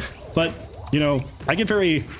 I get sort of like nostalgic. There was a time when sort of like Americans, like after World War II, like sort of mid-century American liberalism, I think has a lot going for it. And one of the things was like there was a kind of like pride, like that people would defend American institutions when foreigners would make arguments, like haughty, arrogant arguments. Oh, you silly, unsophisticated Americans, our system is so much better. And in sort of like mid-century American liberals would be like, no, our system is better. Our constitution is the best in the world, right? And I mean, obviously that could get chauvinistic and simple-minded. But these days, any foreigner, I feel, can just make can shit on America in any way. And there's just so many people like, oh, so true. We suck so much. You people are so bright and so enlightened, and like everything that foreigners have done is a million times better than our shitty system. Yeah, that's so cringe. I do agree. Not to get too far into that, but like even when it comes to like the very abstract comments of like when I'm arguing with socialists online and they'll say things like, oh, well, actually liberalism always gives way to fascism, and you guys are gonna blah blah blah, and it's like, okay, well, who beat the Nazis in World War II, okay? It wasn't the socialists, okay? Yes. So I don't know why you would even, this unwillingness to give any credit, it circles back onto that. I think that I do, especially learning more about them now, because I'm embarrassingly uninformed on a lot of American structure in terms of how government everything works, and now learning more about it, I have a much greater appreciation for how a lot of it works. One thing that I think people make a big mistake about, at least in the United States system, is this idea that like we only have two parties, our government is broken, and that's why nothing is getting passed, that's why nothing is working in the country. And sometimes when I look at things and people say something is broken, I have to play this game now where I'm trying to in this like emotivist lens. I'm trying to interpret what people are saying, because very rarely is it what they're actually saying. And when people say that like the system is broken, what they're really saying is the stuff that I want to happen isn't happening. And so now I'm trying to think, okay, well, stuff that you want to happen isn't happening. Well, what's going on? Is the system failing to express, the actual desires of the constituents of, whatever the politicians are? And I think the American system actually works really well, but I think the issue is it is accurately representing that we are historically divided into completely different realities, and it's a pretty even split, despite the however many more million votes a Democrat president might get than a Republican or whatever, or House or governor races. That we have a big problem getting along right now, and sometimes people, I think, want to look to the system. Well, if we just had a multi-party system, it would fix everything. It's like, no, half the people in this country think the election was stolen. There's no system that's going to fix that. Yes. No, the George Will. I always wonder why, when you have like stuff like lobbyists, excuse me, when you have stuff like lobbyists, and you like, and it's like people don't like that. That's when you tends to push back against that and say, well, is there any legislation that was passed that voters didn't want, that politicians passed anyway because of lobbying? Why can't the lobbyists go straight to the community or to the voters? Like, why not that approach? If it's ultimately, at the end of the day, all what the voters want and nothing else, it's just what the voters want, why would they be so stupid as to put their lobbying money into the politicians? They can just get voted out. Why wouldn't you be way more invested in convincing the actual people, so you don't have to keep paying the politicians? You would just have the people get that out there. Maybe like it's hard to convince them more than it's hard to convince. How do you? I don't know. It just feels weird. I don't know how that works out. How this math ain't mathing. Will had a good line. George Will, the great. George Will? Of course, he was great. But the audience doesn't. Explain who that is. George Will. George Will is really, I think, one of the great conservative intellectuals of American history. He no longer identifies with the Republican Party. He was one of many who sort of ditched after Trump. But he. And it's a pretty even split, despite the however many more million historic system actually long right now. And sometimes people, I think, want to look to the system. Well, if we just had a multi-party system, it would fix everything. It's like, no, half the people in this country think the election was stolen. There's no system that's going to fix that. Yes. No, the George Will had a good line. George Will, the great. George Will? Of course, he was great. But the audience doesn't. Explain who that is. George Will. George Will is really, I think, one of the great conservative intellectuals of American history. He no longer identifies with the Republican Party. He was one of many who sort of ditched after Trump. But he I think a lot of he was a columnist for the Washington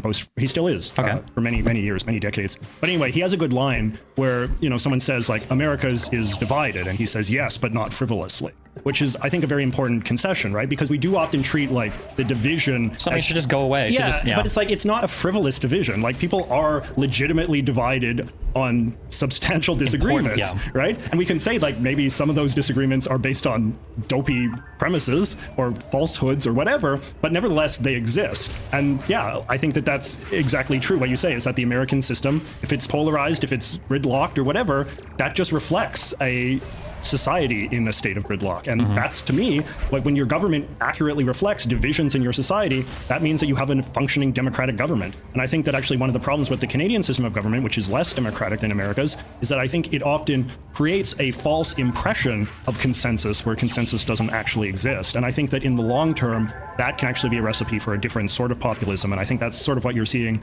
in some countries in Europe, where there's a kind of like phony imposed top-down consensus from an undemocratic political elite that then ultimately gets upended in the form of like radical outsider parties, because that's the only sort of outlet that the that the voters have. It feels like a dumb position, and I would hate myself for saying this like 5 years ago, but you mentioned like political party leaders are supposed to be able to bring together people to vote on things. It feels really cucked to say, but I really do feel like bipartisanship, like in and of itself, irrespective of those, is a virtue to be had. That being able to work with people that have real political disagreements, not like, well, I totally disagree with this guy. He thinks that minimum wage should be 25 an hour, and I think it should be 35 an hour, but we managed to coexist. That you should be able to take people that have substantively different positions and you and work with them. And that scene increasingly, I think, is like backstabbing or being a turncoat or not being loyal or faithful. Or like as like sort of the Tucker Carlsons of the world would say, it's like a symptom of like the mono party, like the elite who don't actually care about anything and they're just running everything for their own interests, and all of these disagreements are just, what do the wrestlers call it, like the kayfabe or whatever, like the kind of like the manufactured sort of like conflict for show that just masks their real, you know, sinister agenda. Yeah, right? like these guys are wheeling and dealing on the floor. They don't care about the American people. It's like, well, how do you think legislation gets passed? Like you have to, like at the end of the day, this is, it has to happen. But people, I mean, a lot of people, and this is kind of scary, like it's just like a lot of people in politics today seem to just aspire to the rise of a strong man who will impose their will and crush their enemies, right? Which is the antithesis of democracy, right? Democracy is about wheeling and dealing and accepting that diversity of all sorts will be reflected through the political system. No one likes democracy. It just sounds good.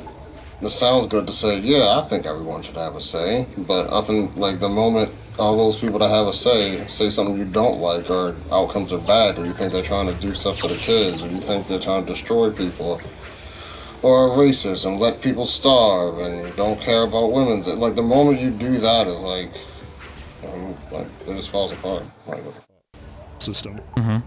Yeah, it's hard to get people to, there are certain virtues that people have that they say they have, but when you actually look into it, they don't at all. So like a really good one, for instance, is like forgiveness. You know, like people will say things like, I'm a forgiving person, and you might have like, oh, well, here's a wife who killed her husband because he was abusing her, and it's like, wow, I would forgive her for that. And it's like, are you really forgiving her, or do you just think that she didn't actually do anything wrong, right? People are like, oh, well, this guy stole, but like his family was starving, like I would forgive him for that. And it's like, okay, like, but then it's like, this guy's like a pedophile or rapist. He should be raped and tortured for 5,000 years in prison. And it's like, okay, well, that's interesting. So as soon as a thing comes upon a person that you really don't like, now that principle of that value is completely thrown out the window. And yeah, sometimes it feels like... I mean, you could say the same thing for like having banks that are too big to fail or something.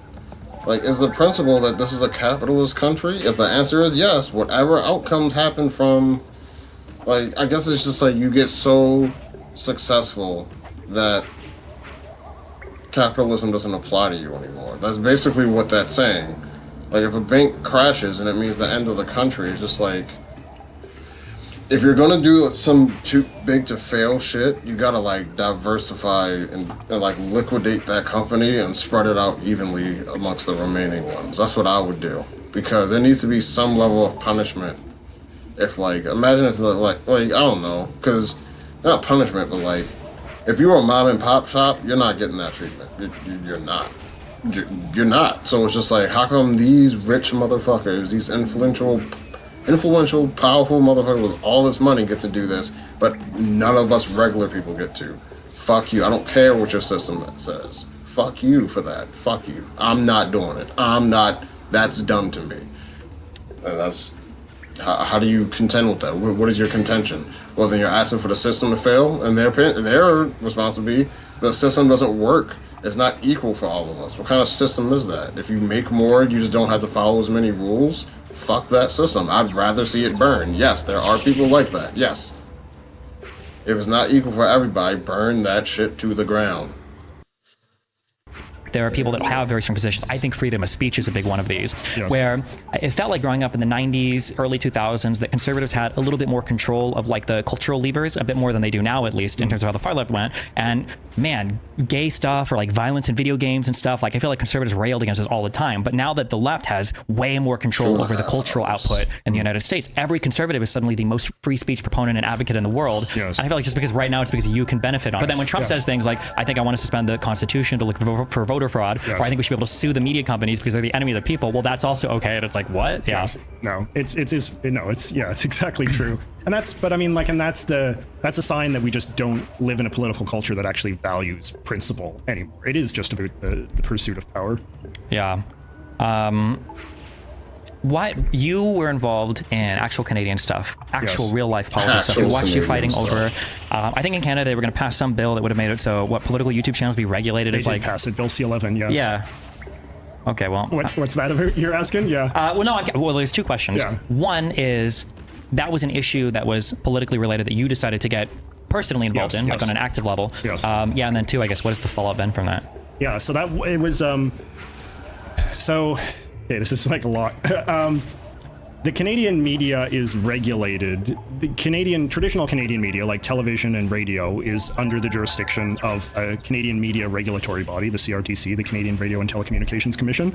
And part of the regulation that exists for radio and TV in Canada is to mandate that the Canadian networks have to broadcast a certain fixed amount of good Canadian content. This is like a nationalistic initiative. Because again, there's this deep insecurity in Canada that if we consume too much American media, then that will sort of culturally colonize us. And, you know, in practice, I think this just winds up being a kind of like backdoor subsidy for a lot of mediocre Canadian media content that can't contribute or compete in a free market. But anyway, like historically, the internet was outside of this. The internet was not regulated by that same media body. And in fact, there had been a bipartisan consensus in Canada that it was good that we had the news is divided. That the internet, you know, would just be as it is in America, and just what just happened? You know, the kind of content you see is what you choose to see, and algorithms and all the rest of it just do what they're going to do, and it's all based on, in theory, it's based on what a user wants to see is what he wants to see. But then Trudeau's government, I suppose, got it in their head at some point that this was in fact bad, and that we needed to bring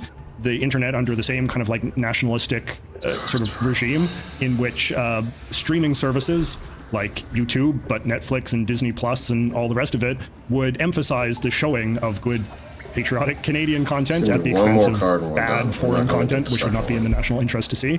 And this legislation did pass, and I can't speak to how it has been, what the consequences have been in terms of implementation, because the implementation process is still ongoing. They're still having hearings and stuff about this. But when it was still at the political level, now it's at sort of like the bureaucratic implementation level. When it was at the political level, I got involved because I feared this. Like, I feel like the way that Canadian television and radio has been regulated has been very negative, has prevented Canadians from being able to freely consume the kind of media content that they want to watch in favor of stuff that indirectly the government thinks is better for them to watch. And I just kind of feel like that's not appropriate in a free society. And I also think, you know, I have a vested interest in this as well, as somebody that makes content on YouTube, and as someone who has a lot of friends that make their livelihood making content on YouTube. I don't want YouTube to have to dance to some sort of government tune in a way that could punish my own content and my own ability to get my content seen by the sort of people I want it to be seen by, because some government regulatory body has decided that my content is not in the national interest or does not meet the standards of what is good Canadian content that more Canadian viewers need to see. So yeah, I testified at the House of Commons, and then I testified at the Senate, the two bodies of our parliament, and then I testified at the CRTC itself, the regulatory body, and then I testified a second time just a few weeks ago. And there's probably going to be more testimony, because the only thing is that this stuff is moving at such a snail's pace that the legislation has been very controversial. Right? I like to think that maybe I played some small role in that. Let me switch this back to, oh fuck. Switch this back to 1. That I helped sort of raise awareness of this legislation and what it was aspiring to do, and why that was something that Canadians who value a free internet should be worried about. But, you know, it's interesting that one of the main reasons why I oppose it is because of its sort of like nationalistic kind of character. Like, it's not really a free speech issue per se. It kind of is, in the sense that, like, being able to consume the kind of media you want is, I think, an exercise of a certain type of freedom as it relates to media. But a lot of it is just like, I just really dislike the idea of the government dictating to me or any other Canadian, like, what kind of cultural content, what kind of media, what kind of, like, just videos, comedy videos, political videos, cooking videos, like, what kind of, that kind of stuff is in the national interest to watch based on some sort of nationalism test. And this is something that would never happen in America. So in that sense, it's like, it's quite an exotic kind of Canadian issue that I can understand why Americans might sometimes kind of like struggle a bit to wrap their brains around. But that's also an illustration of how there are political issues in Canada that are very distinct and are very much a product of a kind of nationalistic, patriotic, progressive faction. I think it seems really distinct, but I bet America has a lot of similar stuff. It just manifests in a different way. Like, I don't think as Americans, we would never really think about this topic in the way that you do, because we are like the loudest fucking culture. But I think that this comes up in another way when we talk about like immigration in the US, where we're like, well, if we take on too many of these people, we need a national language because we don't want them speaking Spanish. We need to do something to control how many are coming in and bringing their values, that there is some weird nebulous concept of what an American identity is, and people in the US try to protect that to some extent. It just doesn't come out maybe the same way that it does in Canada. But I'm sure like if there were like 10 million Mexicans or Chinese people that came to the United States and started making that type of media in the US, that people might have a problem with it. As an example, people go through certain towns and like there's a lot of billboards in Spanish or something. People will get really upset about that.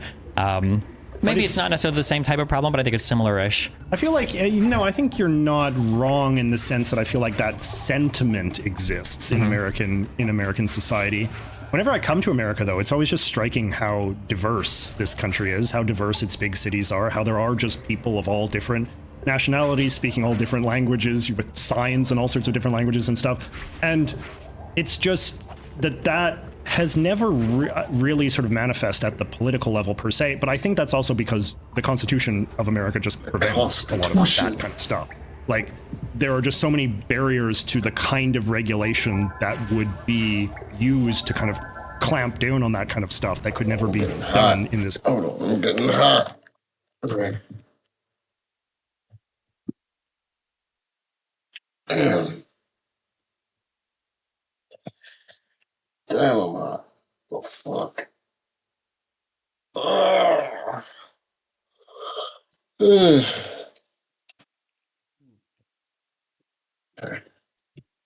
Country, right? Whereas it can be done in Canada because you can make unconstitutional laws, like, the government of You can make unconstitutional laws. Another thing that I'm notorious for having strong opinions on, right? Like the government of Quebec, Canada's second biggest province, which has a French-Canadian majority, like it is obsessed with protecting its sort of like cultural integrity and its cultural purity in a way that in America, I think would be perceived as being like very like racist and chauvinistic and all that kind of stuff. But, the government of Quebec is able to pass laws that say you have to have signs in French and all this kind of stuff, because in Canada you can pass laws that violate freedom of expression, and the Quebec government often does. So it plays out in a very different way. This is a bigger part of my larger thesis, right? Which is that it's the institutions that dictate the different outcomes, not something inherent about the culture. You could imagine that maybe even say in this state, in Florida, like if you could elect a sort of right-wing government that was unrestrained by the First Amendment, maybe they would pass laws that say you have to have English only on the signs at the taco restaurant or whatever, and this sort of thing. Yeah, I agree that broadly speaking, people don't give anywhere near enough credit to I'd say the institutions, the constitutional guardrails, I guess, that exist on what can and can't be done. Yes. I'm gonna give you a big chunk of stuff, okay? I'm just gonna wrap a lot of stuff that we've talked about together, and it's gonna incorporate other stuff, okay? Ready? You're very very intense, Stephen, and you talk very fast. So I'm not talking that fast. I have to work hard to keep You're up with good. you. You kept up with everything. Okay. I feel like humans, as they exist, as they have existed historically, so for hundreds of thousands of years, I think, Homo sapiens, we evolved like certain drives that in the modern world don't really work that well. For instance, coming across stuff that was of high content of simple sugars was pretty rare in the past. So if we saw it, it was very yummy. You eat it instantly. Yeah. And in the past, that's really good. But if you throw a kid in a gas station now with an unlimited budget, he's going to be, BMI of 50 by the time he's 9 years old. So this drive gets hijacked because we don't have these guardrails built into our brains evolutionarily to protect from things that, from these types of like poisons, I guess, if you could say, in modern society. One thing that you're talking about a lot right now relating to like this bill passing in Canada, to control the types of content and your desire to have this democratization of content and people should be able to choose what they want. One thing that I wonder is, this is going to make me sound very authoritarian, is, are people able to make good choices left to their own devices? And I think we would both agree to some extent the answer is no. But what do the guardrails look like to keep people from making bad choices? And something that I'm drawing here is you did a video on Wikipedia, and obviously I use Wikipedia a ton on my stream, so people think we're going to have this like huge fight or disagreement over it. But I've listened to that, and I basically 100% agree. And I think that it's incredibly problematic that today, when we were growing up, there were like a ton of websites. Now, I would take issue with your video and say most of those websites were fucking horrible. But there was a wide variety of stuff on the internet. You could look at so many different websites, so many different places of information. Whereas today, you've got Google, which is basically basically Google is like your connector to Wikipedia, Yes. Reddit, and then like 3 social media platforms. Yes. That's all Google is used for. Yes, yes. Yeah. Now, we can be critical of places like Wikipedia or social media, but I wonder, given people's democratic choices to browse information, do we always wind up in a world where it's all congealed in a few easy to access places where everybody's going to McDonald's instead of enjoying whatever foreign cuisine that could enrich their lives more? How do you dictate, like, this is illegal, you're not allowed to do this anymore, versus people can make their own choices and maybe everybody just makes the worst choices ever? Yeah, I don't know. I mean, that's how a much big important. value people making their own decisions. If you value people making their own decisions such that you're not willing to give that up, even if that means the destruction of, yes, come on, son. Come on, son. 2 flower card, baby. You're basically, I forgot where I was. But basically, that's, should you have the freedom to vote your freedom away? Is really what it comes down to. I think you should, though it's stupid. But it's kind of like, how much of a democracy how much are you in favor of a democratic process? If everyone votes that it should be okay to stab themselves in the neck, and this goes through the democratic process, that's the law. I don't care. Democracy doesn't tell you good or bad decision, intelligent or unintelligent decision. It just tells you what or where are most people at the time. That's all it says. Important question, and it's a very difficult question to answer. And earlier I talked about how sometimes something that turns you off your own political opinions is when you see those political opinions attempting to be expressed through public policy, right? I would say, comparatively speaking, everybody going to Wikipedia, like, make your own shit, would arguably be comparable, not the same, but comparable to the Canadian government. Like, everybody wants to talk about America. Can we talk about our shit? Right? It's kind of like the same vein of thought almost, Yeah, no, exactly, right? And so as a result, you have sort of a heavy-handed government trying to steer people towards what they believe to be better. And that seems to be like the only solution, but I feel like that's a terrible solution as well. So it is, I guess, at the end of the day, like, you have to, like, I guess you have to err on the side of freedom, and that you have to have some degree of faith that even when people overindulge or consume things that are bad for them, some sort of corrective mechanism emerges from that same democratic culture, right? So it's true. It's like, Americans eat a lot of very unhealthy, bad food, but there is also sort of like a robust, diet and exercise economy in America that exists to provide people with alternatives to that. People can, maybe not enough people are taking that alternative, but it definitely exists, and it is definitely supported by a large number of people as well. And I mean, I guess this is sort of like the argument in favor of like capitalism as opposed to government control. Like, you believe that in a free market economy, it will be perceptive to people's needs and wants and desires, and that when people are consuming things that are bad for them, people have the ability to, at some point, wake up and notice that and desire an alternative, and that a free market economy has the capacity to sort of fulfill those desires. But again, like, the harder thing is that always just going to be like a small minority of people who realize their problematic consumption habits and crave an alternative? Or will the majority always sort of just want whatever is quick and easy and most dopaminergic and most satisfying? And yeah, like with my Wikipedia argument, that was kind of like the case that I made. Like, I'm very aware that, like, I've lost that argument, right? Like, Wikipedia is not going away. It is still the dominant presence on the internet because, all things considered, most people would just like something that's quick and easy and seems to, satisfy their desires in the moment, and don't really want to do the extra work that it entails to come up with an alternative. But I guess the best defense you can say is that maybe the people that are trying to provide the alternative need to try harder. One of the things that I was going to say, that it took me a long time to learn this, it's very frustrating, is I think that people assume that if a thing is good, that's enough. That if this particular thing is good, then it will prevail over everything else. And for a long time politically, I feel like on the left, that was a feeling of our political beliefs, that like, well, clearly we're correct. It's just really hard to explain why, but you should like believe us because it's like way better than these guys who are crazy. And I feel like when you look at the left and you've got like the NPRs of the world, or the PBSs of the world, and then you look at the right, and you've got like Alex Jones, you've got Bill O'Reilly, you've got like all this these. Is lagging hard.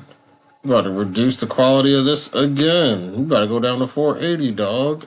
Other people. The left's gotten better. We had Jon Stewart. Now we've got like John Oliver, and kind of more entertaining people. But the right was so good at packaging and presenting their stuff. I feel like in a broader sense, academics, people in science, everybody needs to do better at presenting their stuff rather than assuming that it's just too complicated to understand or people just don't like it because of what it is. Yes. And instead say, well, you know, you have a good idea, a good concept, but you actually need to do work marketing it because it being good in and of itself isn't a reason for somebody to consume it. It's got to be like really accessible and everything too. Yes. And when I think of like Wikipedia and stuff, the nice thing about Wikipedia is that like, yeah, you can go to the website, type a thing in, and you have it instantly, as opposed to having to do like, man, especially now when I'm reading like papers and stuff, it's like, okay, is it on JustStore? Maybe not. I got to go to this like Russian site, this Sci-Hub, and I've got to see which like mirror is up right now so I can open it. And there's like all this bullshit. Even when pirating existed, when I was poor, I pirated because I can't afford anything. And then when I got wealthy, I still pirated for a long time because the pirating sites were so much better organized. If you were on Oink's Pink Palace a long time ago, or any of these other torrenting sites that popped up for like music and stuff, the organization, the tagging, the categories, the form, it was like a better experience. Even if it was pirates, like I would pay for this. I paid $60 a month to have this subscription. But the people on the legal side was like, well, our stuff is legal, so you should consume it. So fuck you. I wish people would recognize that, like, as much as earlier we were talking about how it's sad that these things have turned into purely an aesthetic, the aesthetic value of something or the rhetorical presentation of something is equally as important, if not more so sometimes, than the concept itself, because without that connection, it's like activism without voting. It doesn't matter because nobody's going to actually engage with what you're doing because you haven't made it digestible or presentable to the average person. No, I agree. And this is what I mean when I sort of say, like, as much as it seems like a somewhat defeatist position, but I think that the case for trying harder is a useful one. That is a useful thing for people to hear and for people to be motivated by. An example that I would give, you know, I haven't eaten meat in quite a long time. I've been vegetarian for over a decade. And I remember there was a time when like a veggie burger was like the shittiest burger you could ever have. Like it was like some crumbly patty made of quinoa and like corn nuggets or something. And it was disgusting. And people were not irrational for not wanting to eat that and to say, I don't want to be a vegetarian because this is the kind of shit I'll have to eat. But now, you know, you've got Beyond Meat and these segment is talking about, hey man, if you got a turd, make sure you polish it up as nicely as you want so people can eat your shit. Possible patties and all this kind of like cool dynamic stuff that's being created by the alternative to meat scene and the vegetarian industrial complex and whatever. And it's good. Like it's so much more delicious to eat. It tastes much more like the meat. It doesn't make you feel like you're missing as much. And it's all marketing. Like it's all just based on it's like being receptive to why people do not like the alternative. And again, like not just posturing righteously that you should like this because it's better for you. I think that actually, and I could even bring this to the Canadian thing, right? So it's like lots of Canadian media has been very successful. There are lots of Canadian television shows, Canadian musicians, and all sorts of stuff that's been enormously popular, not just in Canada, but around the world. And there is also a lot of Canadian content that has not been popular, and this is the stuff that now wants the laws to be bent in a way that will give them the success that these artists assume that they deserve. When really, you just kind of have to think, well, like maybe your product just wasn't that great. Maybe the fact that it's not appealing to Canadians is not some sort of reflection of the degree that we've been colonized by the evil imperialist Americans. Maybe you're just not trying very hard. And then, like, you know, the Justin Biebers of the world or whatever are just offering a better product and have better marketing and all this kind of stuff. Yeah, I don't know how often you hear people say this, but like I'll talk to, usually happens on the conservative side. Sometimes it's happened on the far left side too, but people will start complaining like, oh yeah, there's a guy at Google that's like turning our channel down. There's a guy at Google that's like fucking with it. And it's like, and then you like open the channel and it's like, okay, well, we've got videos from 5 minutes of length to 3 hours in length. We've got like no consistent posting scheme. We've got, so I don't even know, like maybe there is somebody at Google turning the thing down, but there are so many other things that you should be doing differently. Like there's probably not a guy that's just out to get your channel. Probably not happening. Yeah. You mentioned earlier killing ghost moles. The off camera about moving to America. Is it something you've like publicly considered, or is it something that you've ever spoken about before? Like, what would that even look like? That's inconceivable as an American to me to move to another country and leave my eagle-bearing, patriotic 50-star Spangled Banner. Yeah. People. I find Americans that move to other countries like kind of turnoff, you know? Like sometimes you'll meet like a Canadian or an American who moved to Canada, and those people always kind of like weird me out a little bit. It's like, what, really? Like, you had to leave the US? I mean, and I feel the same way about Canada, right? Like, I love Canada. I've had a very great life in Canada. Like, in no sense do I like want to flee Canada. I would like the experience of living in America. I think that would be very valuable for me as someone who cares very deeply about these two countries and a desire to bring them closer together. I think I'm very jealous of Canadians who have even lived in America for a few years and had just that experience of sort of like deepening their understanding and appreciation. The problem with this continent is that we don't have easy migration, which just makes no sense at all to me. Like, if I was ever prime minister, that would be like priority number one, is creating some sort of like free movement of goods and people across the 49th parallel. It is insane to me that France and Germany, two countries that have like twice fought horrible wars against each other in the 20th century, have an easier time like moving between each other than we, Canada and America, like the two most peaceful, similar allied nations in the entire world have. United States. And so, anyway, this is just a long way of saying that as much as I might like to have the experience of living in America for an extended period of time, it's just very difficult to do legally, right? Like, I would have to apply for a celebrity visa, which I've looked into. That's probably the kind of visa I am most likely to get, because I'm famous enough to at least make the case that I could qualify. But it's like, it's a very complex ordeal. You know, you have to get a bunch of letters of endorsement. You know, you have to like provide a very detailed itinerary of everything you're going to do for like the next 3 years or however long you want your visa to last. It's complex, and I've looked into it. It is complicated and intimidating, and I'm somebody that doesn't have a great mind for these complex bureaucratic processes and stuff, and I worry about getting rejected. I worry that my case for myself isn't strong enough. I'm just curious. You've never heard of a guy online called Moist Critical, have you? Yeah, I know of him. Oh, very famous. What'd you call him? I guess like gamer, YouTuber guy or whatever. But yeah, just yesterday we were watching a video where he's sponsoring a team for Apex Legends of a bunch of Australian players. Oh, yeah? And they like couldn't get through the fucking visa process to just get these players to come to the US and play like a multi-million-dollar tournament. Oh, I mean, like, it's arguable that like I might be breaking a crime even doing this podcast with you, right? Yeah. Because like this might qualify as like I'm working illegally in the US right now. It's quite preposterous, right? Like, I mean, Canadians do break these laws all the time. Like, Canadians come across the border and work and live in America for years, where they can obviously blend in and be undetected. Blend in, yeah. There's Canadians among us, yeah. There are. You never know, Stephen. They could be in this building right now. But no, it's dumb, and this is another thing that like I really am pissed at Trudeau for, because like Trudeau had an opportunity to negotiate this when he was negotiating NAFTA with Trump. Like Trump tore up NAFTA, which to me, like, I know that Trump was doing it for his own reasons in the context of American politics, but for me, that was a real opportunity for Canada, because Canada has to get more access to the US market on every level,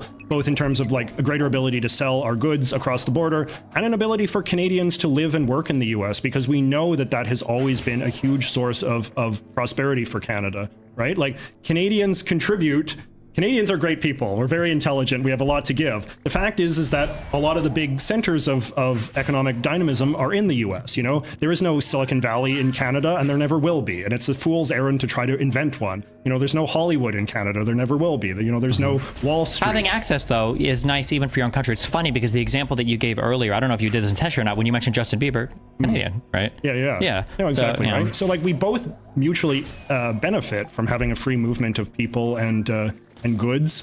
And yeah, Trudeau just did not take advantage to get any sort of advancement in that. I think that Trump would have gone for it, because I think Trump only conceptualizes NAFTA as like some Mexico thing. I mean, this is another sort of like somewhat idiosyncratic opinion I have, which is I think that like NAFTA has been bad for Canada in the sense, just in that it ties our economic interests to Mexico's relationship with the US. And I think that, the Mexico-U.S. relationship is a whole complex bag of worms or whatever, mixed metaphors. But the Canada-U.S. relationship should be a lot better. It should be a lot better, and it shouldn't be dependent on the state of Mexico-American relations, right? But Trudeau did not have any interest in sort of broadening. Maybe it was because like everything that Canada gets, Mexico would have to get, and obviously there'd be zero desire to let Mexicans have free movement and settlement in America. Like, the political will for that would never exist. But there's also probably a bit of the Trump at the time. It's hard even to imagine because everything is like, now we're used to it. But at the time, I think Trump was still seen as such an insane figure that the idea of like trying to negotiate something more bilateral or cutting Mexican like Mexico out of that deal, probably would have been a whole bunch of political blowback from all sorts of different sides for that as well. Yeah, it's true. But, I think a good leader who has a sense of Canada's national interest has to think about the interests of Canada first and not think about the interests of, the American political conversation or Mexico's political interests or whatever else. Like, I wish we had a leader who would fight for our interests in that way. But the problem is that Canadians aren't even encouraged to conceptualize their interests in that way. Like, Canadians are told for sort of patriotic nationalistic reasons. And some Canadians sincerely believe this, which seems insane to me, that like Canada's destiny and like a strong, good Canada is a Canada that like goes it alone, that has less to do with America, that trades less with America and this kind of stuff, which is just these ideas of like I think it's called an autarky, right? Yeah. Or what do they call it in North Korea, like juche, like complete independent self-sovereignty, right? And you can sort of see how that sort of nationalistic impulse would have some overlap with a certain faction of the left in Canada. Do you ever worry as your opinions change? I think about this a lot. So I fashion myself to be a hyper-logical beacon of rationality and reason. Do you ever worry as you get older that really everything you heard growing up was true, that as a young man, you're just going to have crazy beliefs regardless of what you think, and as you get older, they're going to mellow out no matter what, and you're like, fuck, maybe they have. And then sometimes you see other, especially because I'm in the debate sphere, like I'll see other guys, and they'll be people like Sneeko or whatever else, and I'll look at them, it's like, you're like a 22-year-old man, and I totally get it. It feels very condescending, it feels very stupid, and then it feels very dumb, at least to think of myself, like, fuck, am I just mellowing out a lot of shit just because I happen to be getting older? It feels so stupid. Do you ever think about that in terms of growth, or? I think about that a lot. What is this video? I think it's very obviously happening with me. Like, I was much more sort of sure of myself and much more, excuse me, ideological when I was young in a way that makes me sort of cringe now. Whereas I do feel like, the fundamental problems are complicated and that they don't have easy answers. If they had easy answers, we would have solved all the problems a long time ago. Yeah. But the reason why these easy answers aren't being pursued is not because we have some sort of nefarious elite who are just hate, their fellow man and are trying to ruin society for its own sake, or because they're getting their pockets lined or whatever. It's because a lot of those ideas don't work. And so I feel like as you get older, you can't help but just kind of feel like the best we can aspire to is to just kind of like muddle through, get small wins here and there. Yeah, that it's a slog fest. It's not like a, it's not a dash, it's a marathon, as they say. But it's the other thing true. The other thing that you said rings true to me as well, because I do like forming relationships with younger people in their 20s and stuff. I like doing mentoring and mentorships and that kind of stuff. That's very meaningful to me. I think it's something that more older people should do as well. But as satisfying as it is, I do sometimes feel like it's hard to get the right disposition towards it, because my inclination is sometimes to be a little bit condescending, I think, and to not fully appreciate the degree in which being somewhat cringe as a young person, being overly confident, being overly ideological, being a bit of a kind of like self-righteous know-it-all, like that might be an important part of the learning process. There are two things that I go over a lot on stream. Is that one, when we're reviewing like docs that like young kids are writing, where they're trying to like me to each other at like 16, and I'm like, one thing I try to remind my audience of this is like, okay, listen, this is really cringe, and this guy's acting like it's the most important thing in the world, but this guy is 16 years old. This probably is the biggest thing that's ever happened in his life. Like this guy's breakup or this person's like bad experience, this is probably the most traumatic thing that's happened in their 18 years or 17 years of existence. That's worth like keeping in mind. And then a second thing is, especially when talking to conservatives, but even when talking to the left, people will talk about the radicalization of college kids, that they're super radical and blah, blah, blah.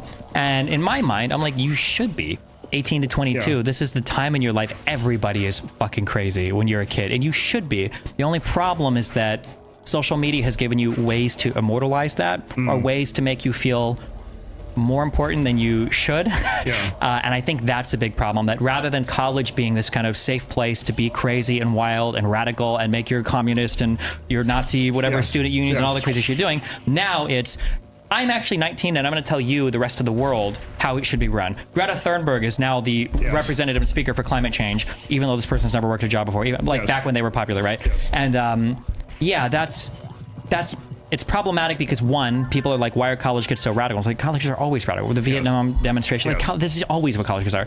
But then two, one of my another thesis, a big thing I have is everybody has a lens for how they view the world, and conveniently that lens will usually explain every single problem in the world. So if you're a feminist, toxic masculinity is why Ukraine and Russia are fighting. So that feels weird to me. Like, even like all of the problems that I have with the world stem from this one type of, maybe if like you're talking about in a macro sense, like a thought process, but I don't.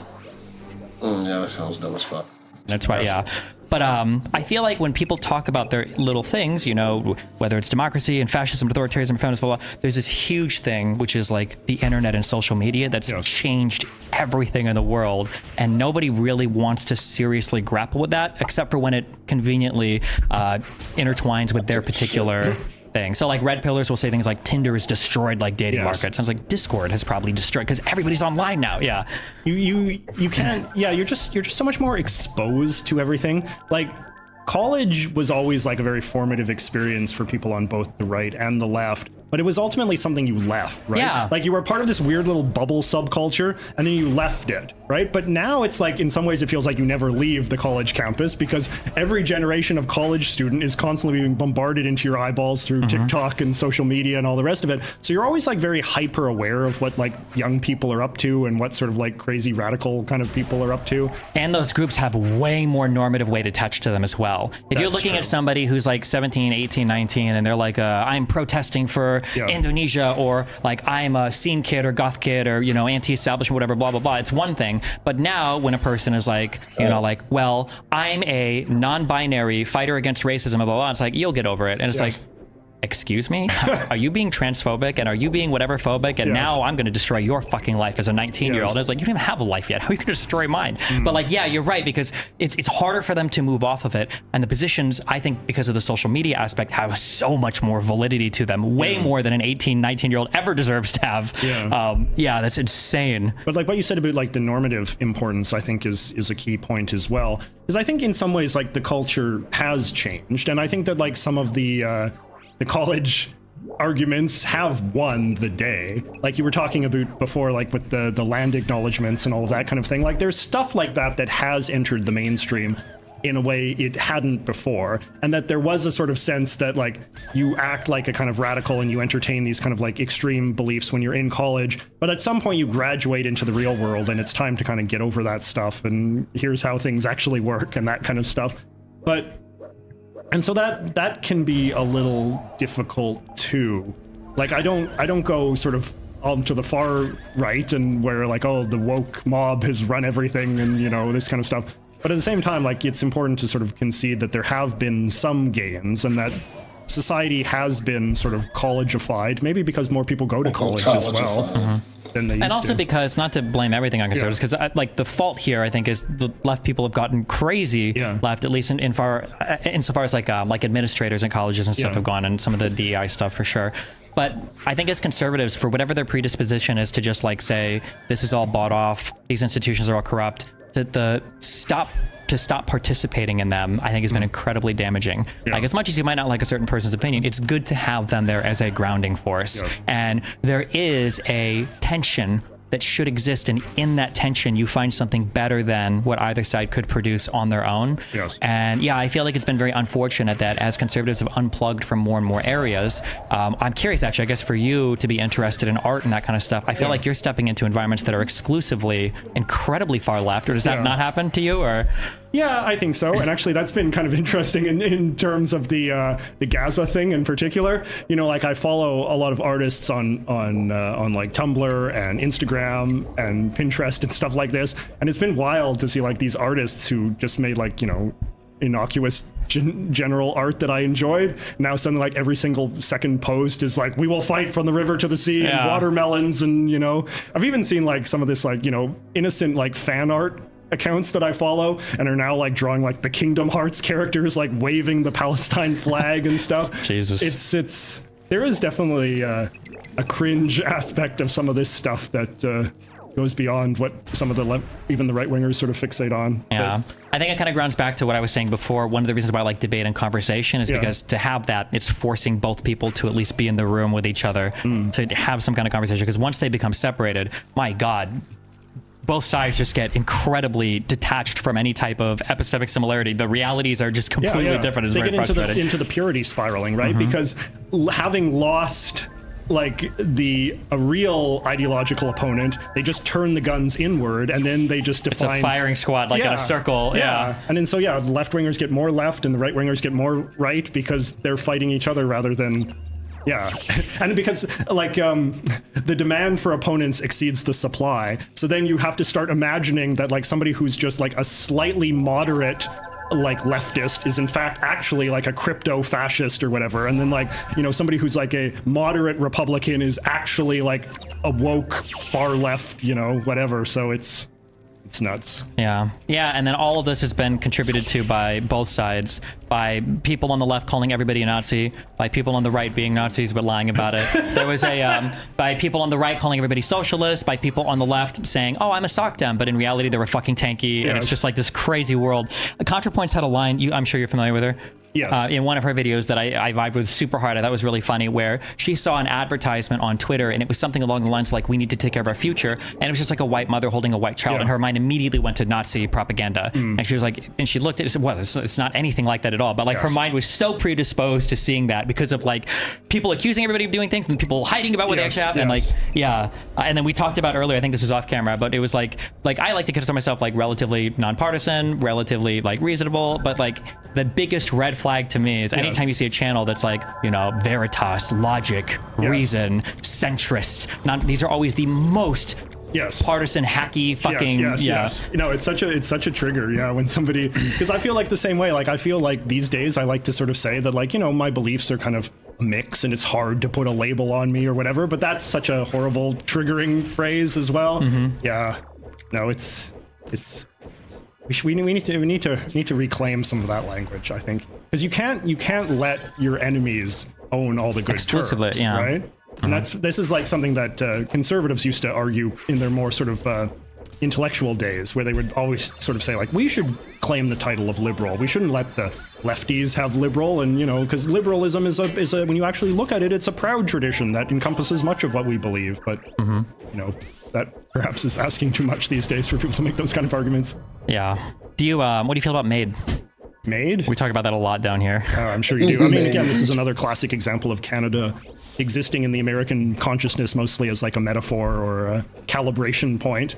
I mean, and I do think that Canada's MAID policies are a calibration point. Like, from what I understand, we do have one of the most extreme regimes as far as medical assisted death goes. The difficult thing, and like, I'm not a big supporter of the regime that we have in Canada for the reasons that I'm sure you're well versed in. But the difficult thing is that in Canada, our Supreme Court has ruled that this is basically a constitutional right. And so it is difficult to come up with a MAID policy that is constitutional. And that's why sort of the Trudeau government has been sort of trying to, no, actually, because basically the big fear in Canada now is that everybody could just get medically assisted dying. Made some progress for any here. Minor mental. I think I mastered my skill. Got all those things from the bugbears. How long have you been streaming? It's 8. I think I did a good job today. I got the stream like I wanted to. So 8 o'clock is a good cutoff. Thank you all for watching. If you are watching, y'all have a great day. You have a great fucking day.